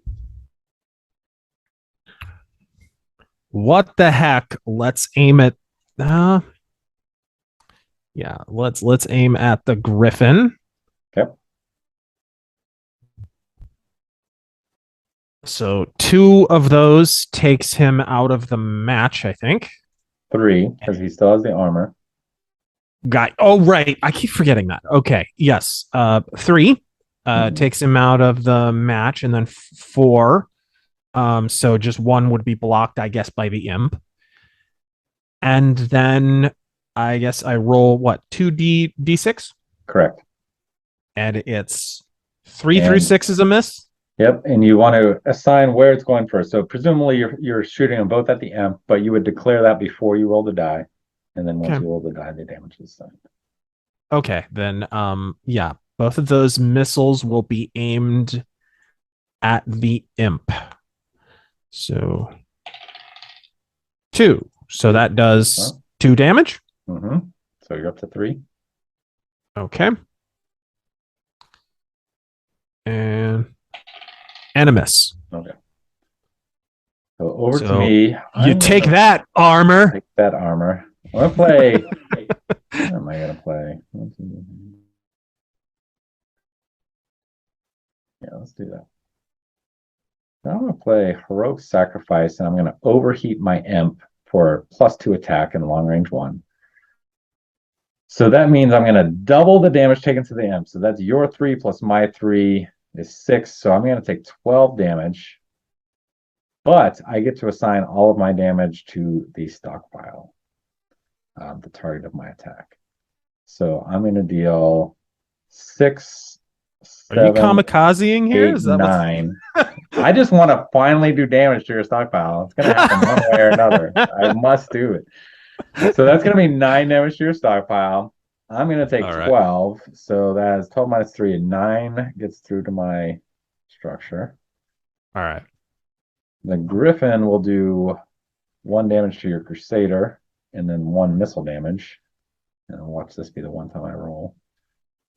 Nothing, of course. Good thing that imp is here. All right, so the imp did 9. So the way you want to take the damage is there's a couple different ways. So beside the draw card button, there's a scrap a card button. So you can hit that 9 times. Scrap a card button? Yep, right by the draw hit card that button. 9 times? Yep. Okay. 4, 5, 6, 7, 8, 9. Perfect. And now another way to do it is if you right click on the board, or not on the board, sorry. If you right click on your and the missiles go past the defender, right? Yep. Yeah, right. So if you right click on your stockpile button, it'll say at the bottom, it'll say move. And that's a way to move cards from your stockpile to scrap heap. So if you don't feel like going to scrap a card a bunch of times, you can do it that way as well. Okay, cool. You would just move from the top of your stockpile to the top of your scrap heap. Gotcha. So the Crusader took 1 more damage from the Griffin. The Griffin is finally dead. The imp is limping imp, back to the patrol region. And we're good. And so, yeah, 1 more damage on your Crusader, and we're all settled. Okay, 1 more. There we go. So he's taking 2. And then I'm going to, do I want to do that? All right. I will move my Wasp up and pass, actually.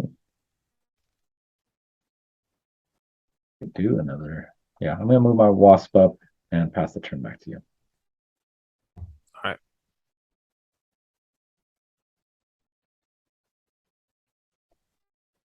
And your hunchback is in the patrol as well because it moved up at last turn. Yeah, that's right.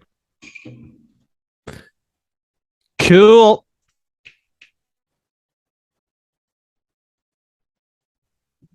What a bizarre card. Knights of the Inner Sphere. Whenever an opposing unit is scrapped from play, if Knights of the Inner Sphere is untapped, you may allow that opponent to restock that unit after scrapping it. If you do so, put a chivalry counter on Knights of the Inner Sphere. And this has the effect of one of your units getting plus X attack, where X is the number of chivalry counters. It's interesting. That is interesting. Yeah, that is a weird one. So you're All basically right. giving your opponent a life.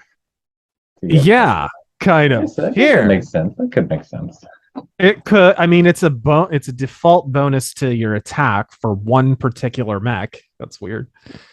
Okay. Oh, let's see here. Think Tank. What does Think Tank do again? Okay. Scrap this card to choose any asset. You have that asset available for the rest of the game. Use this ability on your turn or during a mission on any opponent's turn. That would be a great way to get tactics into the game for you. Or politics. You do politics or tactics. Yeah.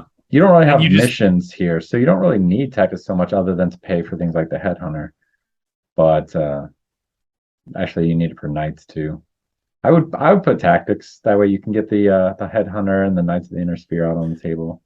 This is a 0 cost, so let's go ahead and so you would just go to the stockpile and reveal all and find it? Nope, you don't have to find it. Basically, you just scrap it and you have it. So it just you just pick it, and then we just know we got to remember that you have whatever asset moving forward. And one of the good things about that is you can't scrap it after you use it for a resource, so you can use it to pay for something and then scrap it. So to get what tactics? How do we mark that I have a tactics on the board? So my favorite way, I'm going to pull this think tank out. I'm going to pull it out and just put it on your board. And if you right click on it, you can add a note. So it says edit note. And then I usually just type in tactics and then add that note to the card. And that way the card is out of play, but I know that it says tactics. Okay. All right then.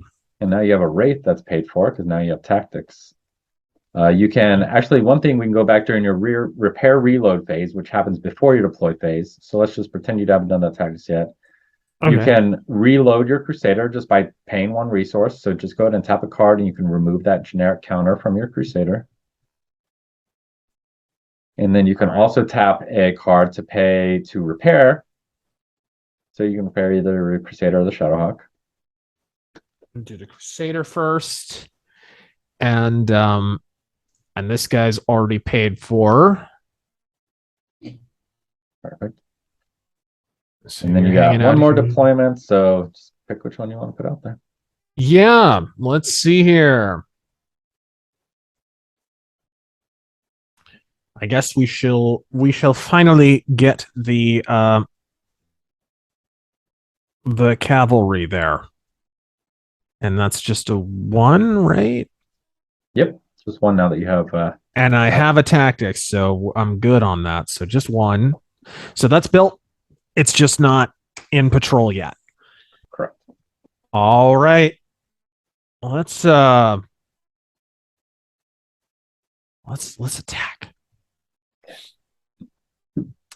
I'm gonna go for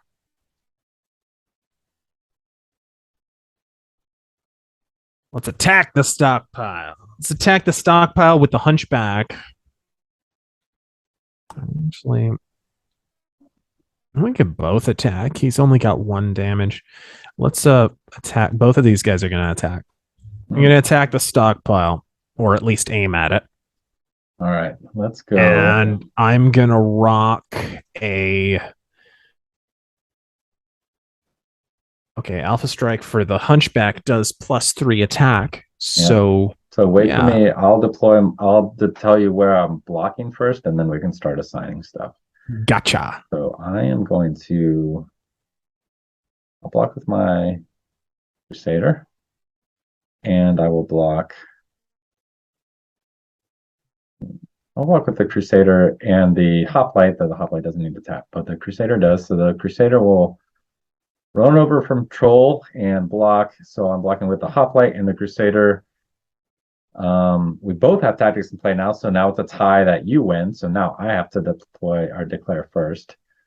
So I have one. I will Alpha Strike the Hoplite to deal 2. The Crusader can't Alpha Strike because it's already depleted.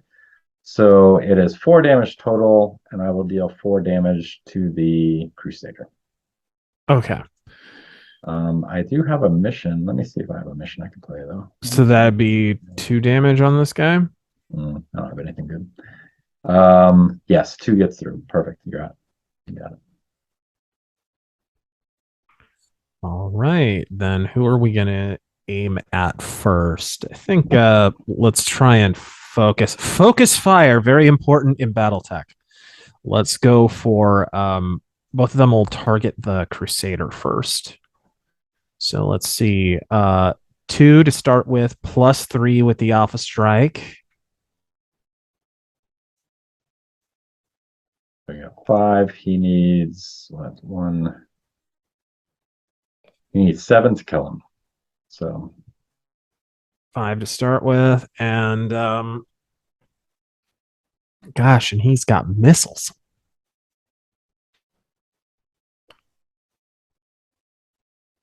Okay. So this would be, and then the Crusader would do 4 with an Alpha Strike, +2 missiles. So okay, so 8 in all, 8 damage in all to assign to start with. So you have 5 from the Hunchback, 6, 7 Crusader, 8, 9 if you Alpha Strike and overheat, and then you also get 2 missiles, which you can either assign as another 2 damage or send them at the stockpile. Okay, so 9 to start with, aimed at the Crusader. Okay. He only takes 5, or he only takes 7 to kill. So I would just do 7. Okay, 7 to start. Right, 7 to start. Well, you know what I mean. Yeah. There will be overlap, spill damage. Let's go 7 on him and do the remaining 2 to the Hoplite. You got it. So 1 gets through his armor, and then you got 2 missiles to do with as you please. Okay, dice gods, don't fail me now. 1 to stockpile. 1 and a miss. So, okay. Look at that! I scrapped Natasha Kerensky. Oh, get out of here, Mary Sue. Brutal. The only way that could have made me feel better is if it was Alaric Ward or something. Oh, all boy. Right, cool. All right, cool. My Crusader is out, and yeah, and so you've got a generic counter on your Crusader. Yes. Otherwise, we're all settled.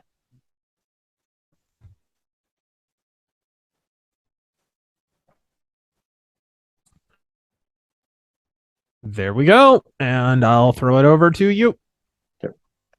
And you can move your Wraith and your Cavalry up. Yeah. I'll draw. All right.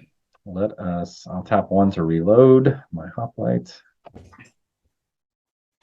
I'll tap 1 to repair 1 for my Imp. I'll tap a second 1 for my normal repair. And then let's move to deploy phase. I will deploy a Archer 2W. Good old Wolf Dragoons unit. Deploy a Stinger. I'll pay for the Stinger and draw a card, which is another resource, which I'll play. Now I have to pay 4 for the Archer. 1, 2, 3, and 4. Stinger. Look at that boxy bastard. Mm-hmm. Good old loose artwork. Right? I do not like the new Stinger. It's one of the few new sculpts I don't care for. The Stinger, the Wasp, Penis Hawk. My least favorite is the new Archer. How do you feel about what they just did to the Black Knight? I'm not. I always liked, the asymmetrical shield on the one shoulder. I kind of liked. I kind of miss it. It's a classic looking mech. I like the old Black Yeah, Knight. yeah, Yeah, I do. I see the need to update, but I do like the classic line art. yeah. All right, what do we got? All right, I got a bully that needs to do bully things. So I will send him. He's missing his Griffin partner. Who wants to take the spot? We just got a bunch of little guys. Let's send him solo. All right, imp coming in solo at your stockpile.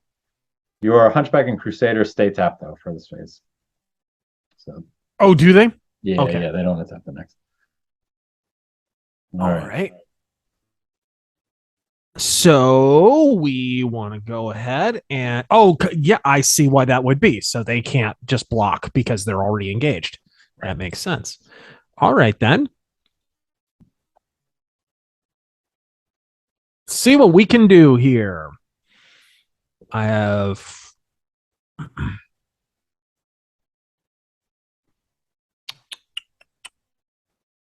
I could go ahead and what the hell's the Shadowhawk there if not to block? I'll have the Shadowhawk go ahead and block. Okay. That's gonna hurt. It's gonna hurt. All right. I'm gonna play a mission. All right. I'm gonna play a forged mission orders. What does that do? Which pulls you out of the battle. Pulls who out of the battle? Pulls you out of the battle. So play only when blocked. Choose any blocking unit. Remove that unit from battle and untap it. Okay, so so where do you put it? No, he stays there. He's just not blocking me anymore. So basically, I got a clean shot at your stockpile. Okay. I will overheat for 3 to deal 8 plus a missile, and I will roll for my missile because statistically it has to do it, even though that's not how statistics works. But there we go, 2. So that is 10 damage to your stockpile. 10. Yeah, holy shit. 10. All right. 1, 2, 3, 4, 5, 6, 7, 8, 9, 10. All right. Got it. And then that is my turn. I will move up my Stinger and move up my Archer and pass it to you. All right, sweet. Let's see here. We untap all. We go ahead and draw 2 cards. Cicada. Hey, aerospace fighter mission. What does this do? Scrap this card when it's revealed. Choose any number of units and or sites and deal 5 damage to them, divided in any way you choose. So basically just an orbital strike. That's pretty cool. Oh, man. You got a favorite aerospace fighter, sir? Who? I can't ever keep their names straight, and I've played RazörTech quite a bit. I would say probably the Corsair. I think that's a cool looking. Kind of got that like Battlestar Galactica style look to it. I do like that. I like the junkier looking aerospace fighters, not so much the ones that look like G.I. Joe fighter jets. Yeah. All right. Agreed. Okay, the one on the cover of RazörTech is a nice looking unit. I like that. Oh man, RazörTech is one of the coolest boxes for BattleTech for sure. All right. Florian's updated art for that? No, I haven't. Oh, it looks beautiful. I'll have to send you the file. Oh man, I'm gonna have to see that. Okay. All right. How are we gonna do this? I need to repair some stuff. You can only do one point of repair like per turn, right? Correct. And you can also reload. So you also want to reload before your deploy phase. So tap 1 and you can pick either your Hunchback or your Crusader to reload. Now, the good thing about munitions with the new munitions, and this is kind of like an eroded form that we use for League, is that you can do it during your repair reload phase and your opponent's repair reload phase. And so you can get that Crusader reloaded before I can attack. Just not this turn. Just not until you start. All right. Right. And then you can tap one more to repair one to either your Crusader or your Shadowhawk.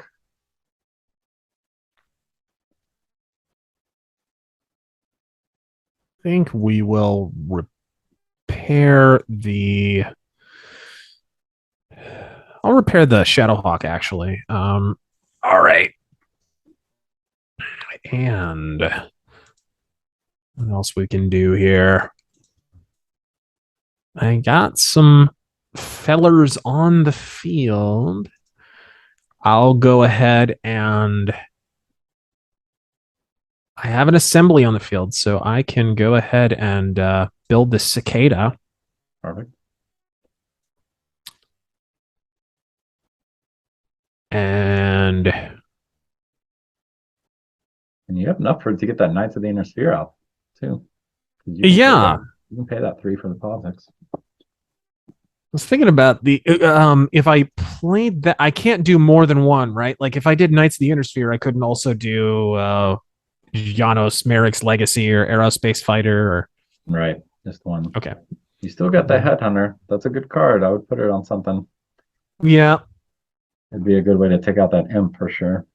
Okay, how would I do that? Walk me through that. So I would just pay for it with one, so I'd need to tap one of these boys. Right. And then I would just assign it to a mech. Right. You can assign it to any mech that's in the patrol region. Okay. Let's give it to the Wraith. Let's give it to the Wraith. All right, because he hasn't done anything yet. Why not? And he is fast, so if he attacked, the only person who could block would be the Hoplite. Mm-hmm. So that might be a good way to pick off a mech. You could go This is what I'm thinking. I'm thinking I'm going to go ahead and attack the stockpile with the Wraith. So that'd be 3 attack to start with, correct? And 3 and then +1, yeah, with the Headhunter. And then 4. Yeah. So I will block with the Hoplites. I will Alpha Strike to deal 2 damage to you. Okay. So that would be blocked 1 armor and then 1 damage. Yep, and then you got 4. So again, you can roll for each of those, or you can just sign them straight. I would definitely roll. Gives you yeah, that's what I'm thinking. For 4 damage from you. Yeah. 4 damage to me. Yep, to me, or 4 die rolls. Or 4 die rolls. Okay. So, or you could do 2 die roll, 2 and 2. It's up to you, but okay. Result 2. Prevent that damage. Yep. Okay. Prevent that damage. And 2. More. And then I'll just leave the other 2. Okay. Is that good? Sounds good. 1 gets through my armor. And that's it. So you can go on as many missions as you want. So you can keep attacking until you don't want to attack. Just remember that if you send everyone at me, then you're undefended when it's my turn. Yeah, that's a good point.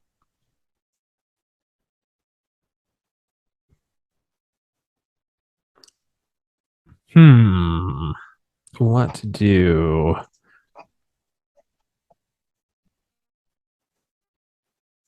Hunchy, I'll leave the Hunchy alone. Let's go with let's have the cavalry do something for a change.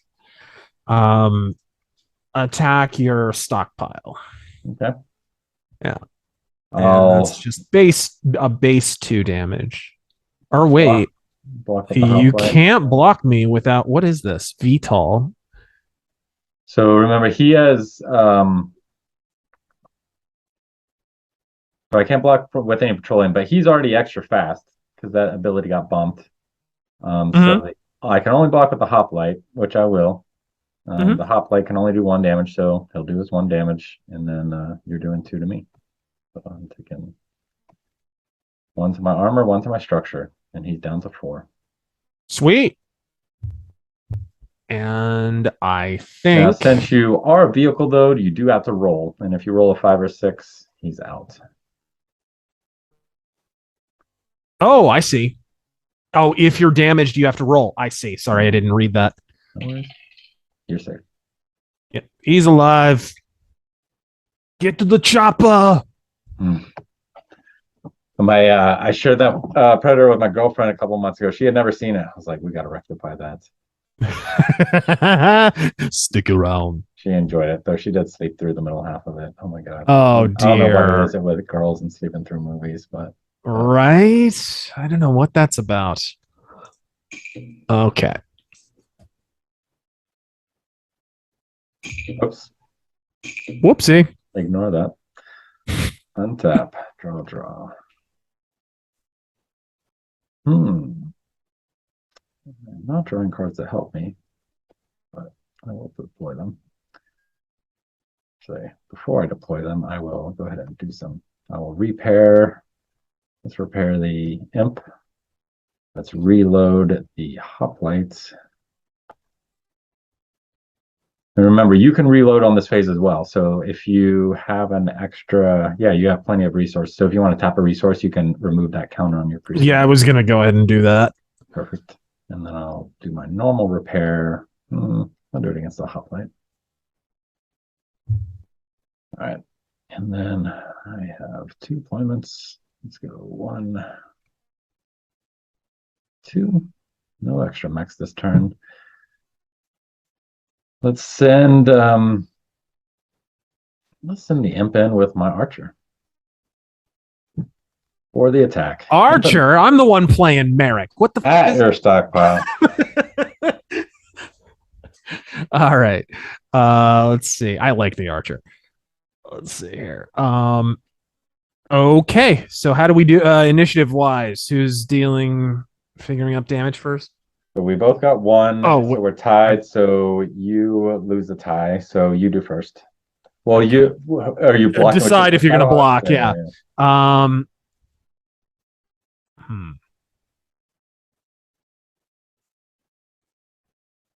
I would like to block with. Let's try and block with the.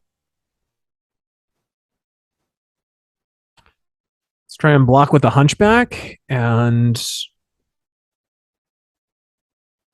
the crusader. All right. All right, you first. Okay, so what are we doing here? I'm assigning the damage I do to you first, or the damage you do to me. No, okay. You're assigning your damage to me first. Okay, gotcha. Okay, then I'm gonna go ahead and alpha strike like a demon.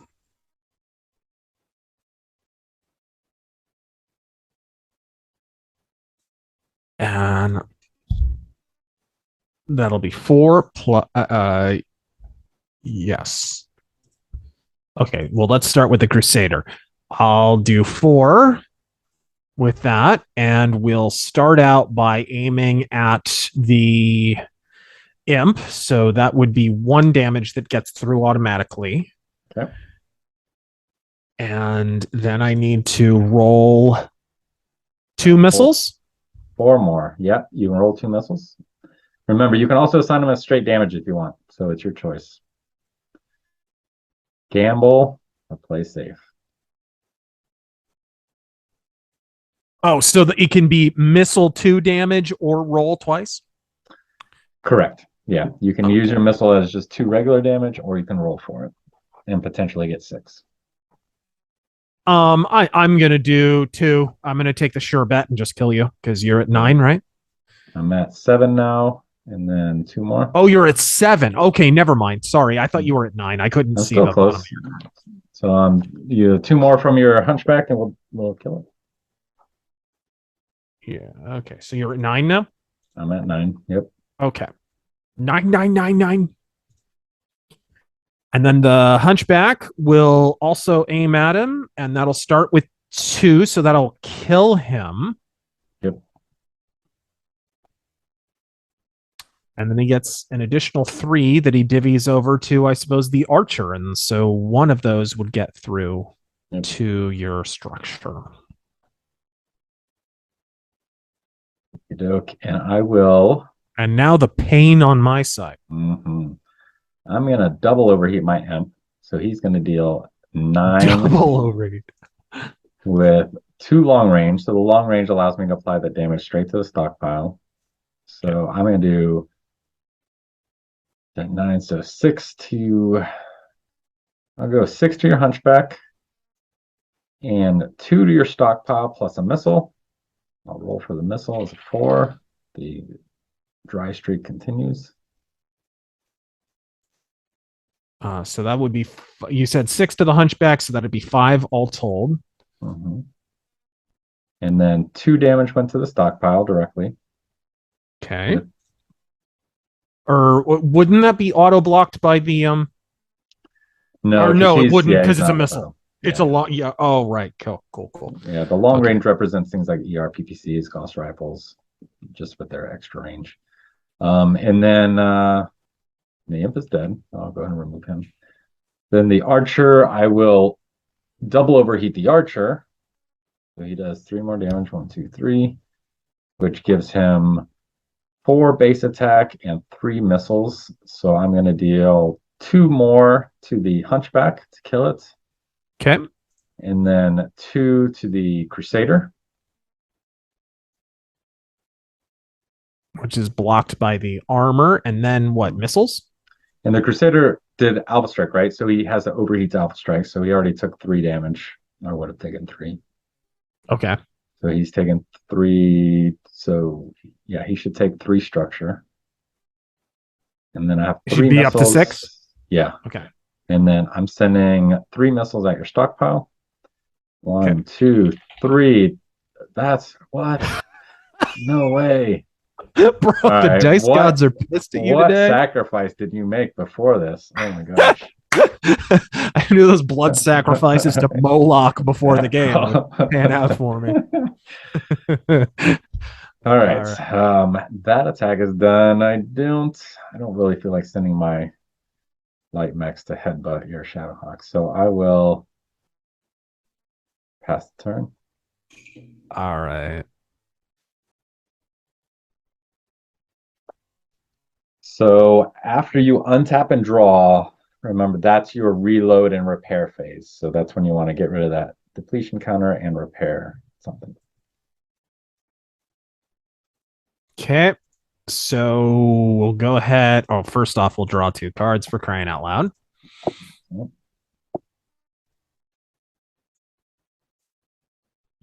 Tap that for a reload. And tap this for a repair. My poor crusader. And see here. And note that Cicada is up in your line because it moved up. It should be up in my line, yeah.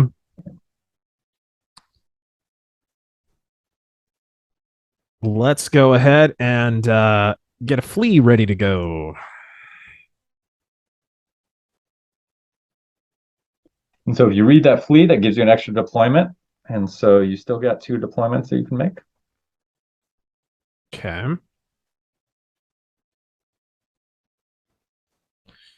How about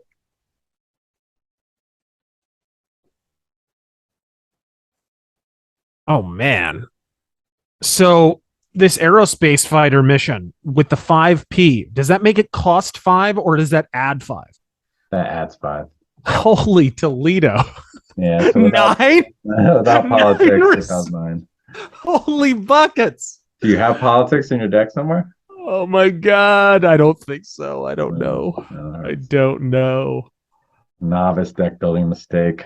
I know. I have no idea. All righty.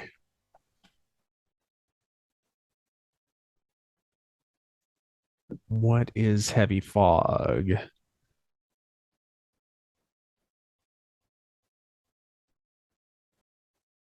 Okay. Each attacking unit gets -2 attack. The attacking player prevents up to 2 damage to each attacking unit. So this could be good if I come under withering fire. Yeah, if I send like a big attack group at you, that's what that's really good for. Okay. Because it basically reduces all of my units, but you could concentrate all your fire on one, and it's still only going to reduce that damage by 2. And so it's a way for you to reduce my punch and allow yourself to concentrate fire and take out somebody on mine. Yeah, it's not bad. All right. Politics, pilot. Yeah, that was one of the few missions to feature in the initial World Championship decks for the first couple of years, actually. The Great Death Legion pilot there with the cicada. And because that cicada has only 3 structure.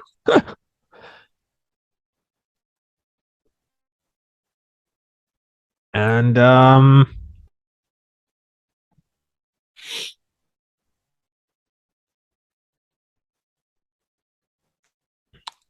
see here. I think well, I don't have much of anything to play really.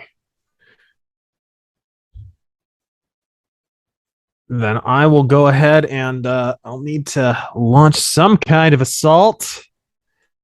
Let's go.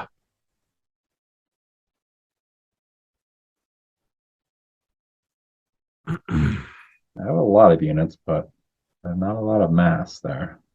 Yeah. Well, oops. I'm going to go ahead and I'm going to attack with the Wraith your stockpile there. Okay. Which would have a +1 attack with the Headhunter. Yep. I'll block with the Hoplite. That's all I can block with because none of my other units are fast. And I will Alpha Strike to deal 2 damage to your Wraith. Oops. Okay, so that would be automatically 1 damage to structure.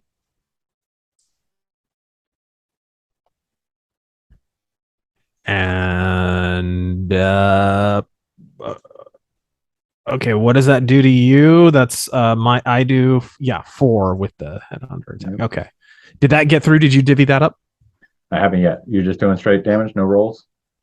Oh, so if you do 4, I'm still going to be alive. If you roll 4 times, you got a 2/3 chance of killing me. Yeah. So you can basically either do 4 or you can roll 3 times. You can roll 4 times. Yeah. And then you might end up doing less damage, but if you roll a 6, I'm just dead straight out. Okay. All right. Well, let's roll 4 times. What the hey? Let's go ahead. Gamble. All right. All You got my dice. There's a good chance. Uno. Which does prevents the damage. Mm-hmm. All right. Actually, what is that? What does 4 do again? No effect. All right. 5. Okay. And damn it! All right. The dice gods were angry that day, my friends. So you only lost 1 damage out of that. Yeah. And let's see here.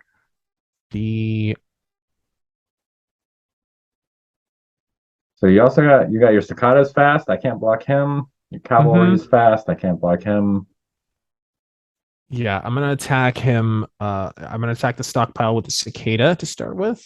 And if you attack with both, remember the good thing about doing with both is my armor is only going to work once. If you attack independently, my armor is going to replenish each time. So if you attack, that's a good point. That's a good point. Okay, yeah. We'll attack in unison, and that'll leave at least my Crusader to absorb any attack next turn, plus the Shadowhawk. So I'll deal 1 damage to the Cavalry. I'll see if I can force him to roll a 5 or 6, but otherwise you're dealing 4 to me, and I'm dead. Okay. Nope. All right.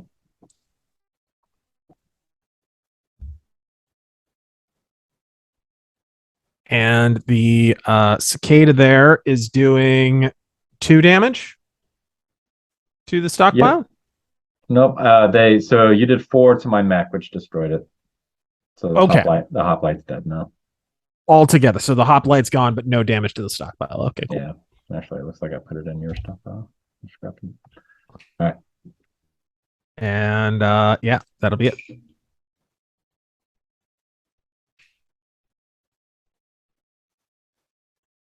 Let's drop one to repair with my field repair unit and one to repair normally. So that's 2 on the archer. We'll drop a logistics. We'll drop a firefly. I'll pay 2 for that. 1, 2. And then, my big boy is dead. You only got 8 life left. I've got to get some missiles through to you. So let's go. Let's send the archer in. Archer into your stockpile. 3 plus what? Alpha strike or missiles or? Yep. Who are you blocking with? I was gonna say, like, should using missiles even be an option with the archer? Isn't it just made of missiles? Like, for crying out loud. It's like a missile on legs. Yeah, that's the trick with figuring out the costing. You just gotta figure out like what goes to base attack, what goes to overheat alpha strike. But with this one, it was usually if they have a limited amount of ammunition, that's when it goes into alpha strike. So like this mech only has, I think, 12 reloads for its LRM. So okay, so I guess Shadowhawk is the default to block unless you're faster than me. Are you? I'm slow. You're slow. So you could block with both if you want. So I'm blocking, and that will get 2 damage in to my structure by default. And then you're doing what? Alpha strike, and well, what are you doing? So I will alpha strike. I'll overheat both and alpha strike. So that'll give me +1 attacks. So 1 more to your Shadowhawk, and then I'll send 3 missiles at your stockpile. Okay. And if I can finally roll well, that might end the game. 1, 2, no, 3. Oh, there we go. Oh, 3. there you go. Finally. Right. Jesus Christ.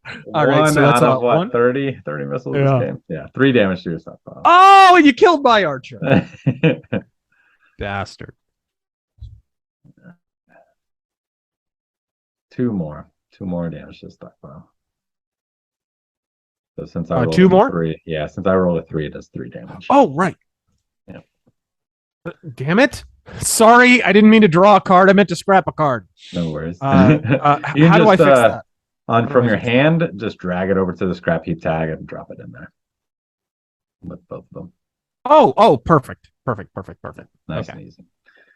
Easy fix. All right. Let's we need a final push here. Let's send how many do I need to kill that Shadowhawk? He has 4 hit points left. 1, 2, 3. All right, let's send a little attack group here. 2 stingers and a hornet at your stockpile. All the fucking flight of the bumblebees here. Mm-hmm. All right. So what do we do? That's at the stockpile. So 4 damage altogether. Yep. Well, 1, 2. Yeah, 4 damage. 4 damage, which that'll kill the Shadowhawk. Yeah. That'll kill the Shadowhawk. Does he get to counterattack before that? Or yeah. You deal your damage first, so you can pick who you want to. So I got 2 killable stingers there. Yeah. Yep. Let's pick one of the stingers there. I'll aim at one of them, and that'll take them off the board. All right. So 1 stinger dead. Your Shadowhawk dead. All right. What do I want to do now? Okay, I can. I think I might have you. So let's attack your stockpile with my wasp. All right. And that is 1. Where's the wasp at? Okay, that's 1. And I'll block. What's up? Actually, I can't. No, I didn't even see that you have a flea out there. So flea. I do have a flea. Yeah, so you're right. I forgot to move it up. All right. Well, let me rethink that since you have a flea. I won't attack.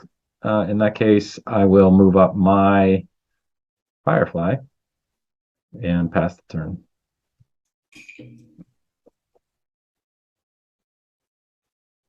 Okay. Hey, Phoenix Hawk.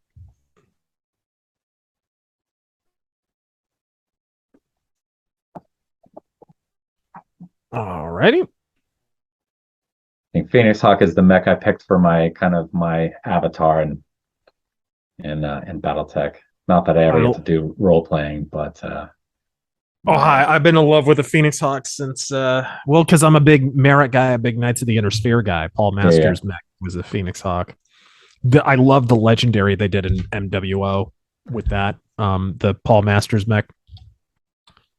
I'll have to look it up. I haven't seen it. I'll send you. It's called Rock. It's the Rock. white and gold paint scheme. The white and gold legendary that they got. I remember seeing that. Oh, it's awesome. I have a gorgeous miniature that Oliver from 1in51 on Twitter painted for me. I'll send you a picture of it. It's gorgeous. It uses one of the Minitech miniatures. So the old Phoenix Hawk sculpt, it's gorgeous. I'll share it on the screen here for people watching too. I like the new Phoenix Hawk from Catalyst, the new miniature. Nice. Oh yeah, I like it a lot. I painted one in the Knights. I painted a whole Knights of the Inner Sphere Lance, and the Phoenix Hawk was at the head of that, but it turned out really well. Awesome. All right, cool. So speaking of which, let's get the Phoenix Hawk going.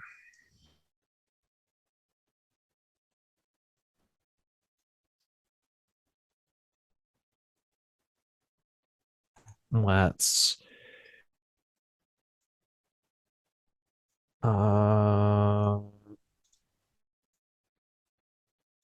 repair that. And boy, I wish I had politics on the board. I thought I had taken some out, but apparently not. It might have gotten scrapped. I don't know.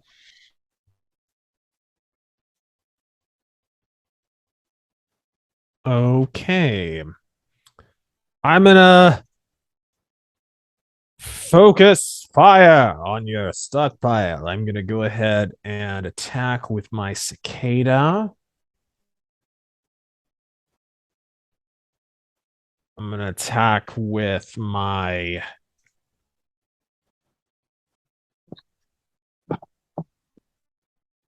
let's see here. What do I want to use? I want to attack with my Crusader. Any fast units. So if you attack with only fast units in a group, I won't be able to block it. But if you put a slower unit in, then I can block at the speed of the slowest unit. Right. And I've got a few fasties.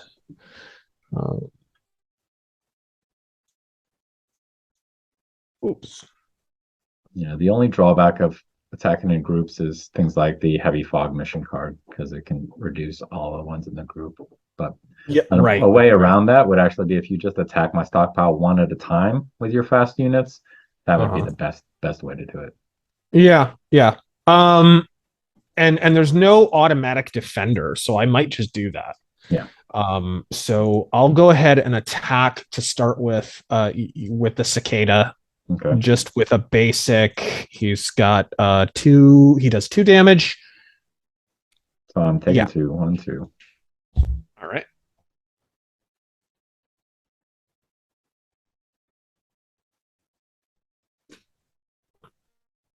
And then I will go ahead and attack with the Wraith as well. 5, huh? Yeah. I'll take the 5. 1, 2, 3, 4, 5. All right.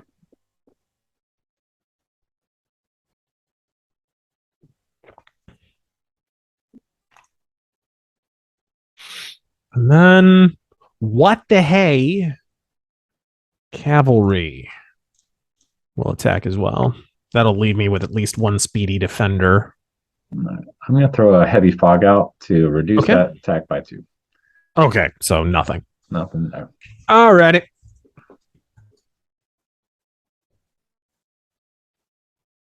And I think that's all I need to do for this particular turn. So you want to, before you do, since your Crusader is slow, and I have a lot of moderate mechs, you'll want to go ahead and put that Crusader by your stockpile so you can block, because otherwise I'm just going to run around you to attack. Yeah, I didn't even think about that. Thank you. And then you can make sure you move that Phoenix Hawk up as well. So he's out in your patrol. After, at the end of my turn, yeah. You got it. Cool. All right. Untap all. Draw. Oh, at least I get to finish with something cool. 1, 2. Do it. Black Lady on the board, even though our pilot. What? Even though, yeah, Natasha's nowhere to be found. It's a nameless stormtrooper jabroni piloting it. All right, this will be my final push, I believe. Let's see if the missiles can do it for me. Sending him the Archer. Okay. And let's see, Archer.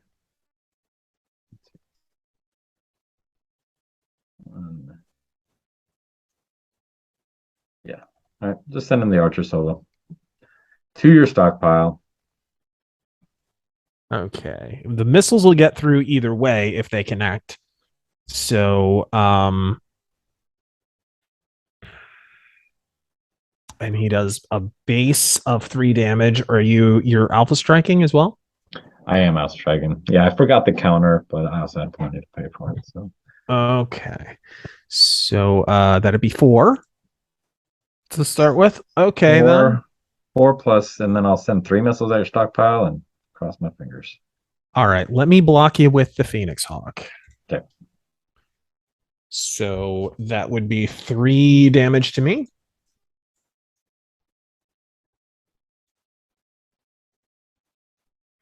And it would be 4 damage to you. 4, so that will kill me. 1, 2, 3, 4. And all right, and then I am throwing 3 missiles at your stockpile. Okay. 1, 2. Oh, look, there's all my rolls. Holy shit! I was wondering what the hell. Well, that's game. That's game. Good shit, man. Good stuff. All right.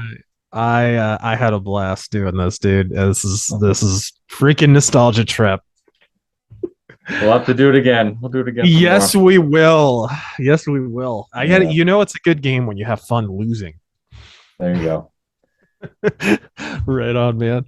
Yeah, we'll do a stream. I'm not comfortable with live yet, but I think I'll post this up. And maybe next time we can do a live one and have some fun with it. But that'll be good. Yeah, for sure. And I'll have to have my cam turned on and everything. I was thinking about maybe bring it. Maybe I could teach Terengel how to play, or something. He's also a big BattleTech fan. The more the merrier. I don't know. We How did this game work? Was it just a one-on-one game, or could it be multiple? I can't remember. You can do multiple. I haven't done it on Lackey, but you can definitely have more than 2 players in, and so yeah, I think it would just get cramped with the board, but it's definitely doable. But yeah, you can have as many players as you want. There's no limit to it. Wow, that's cool. That's awesome, man. It's fun. But we'll make it happen. I appreciate it. Hopefully we get more people in. We run seasonal leagues, and so leagues are generally 9 games over the course of 3 months. And then I also run events every month that are just like 1-day events on the weekend. And we do sweet prizes. So the league, you get tons of prizes. You get signed cards from the artists and a lot of the custom cards that I've made. We've done play mats for people in the past and custom dice. And and even for the I like to give at least something out for the people doing the 1-day events each month, and usually I just print out some custom cards and mail it to people. So Good stuff. Hope we can get more people involved. We'd love to see you in there. But and we'll have to play again soon. Get a little definitely, dude. Tweak out some decks, and we'll make it happen. All right. Well, I'll check you later, man. I gotta go. Good night. Bye. Yep. Take it easy.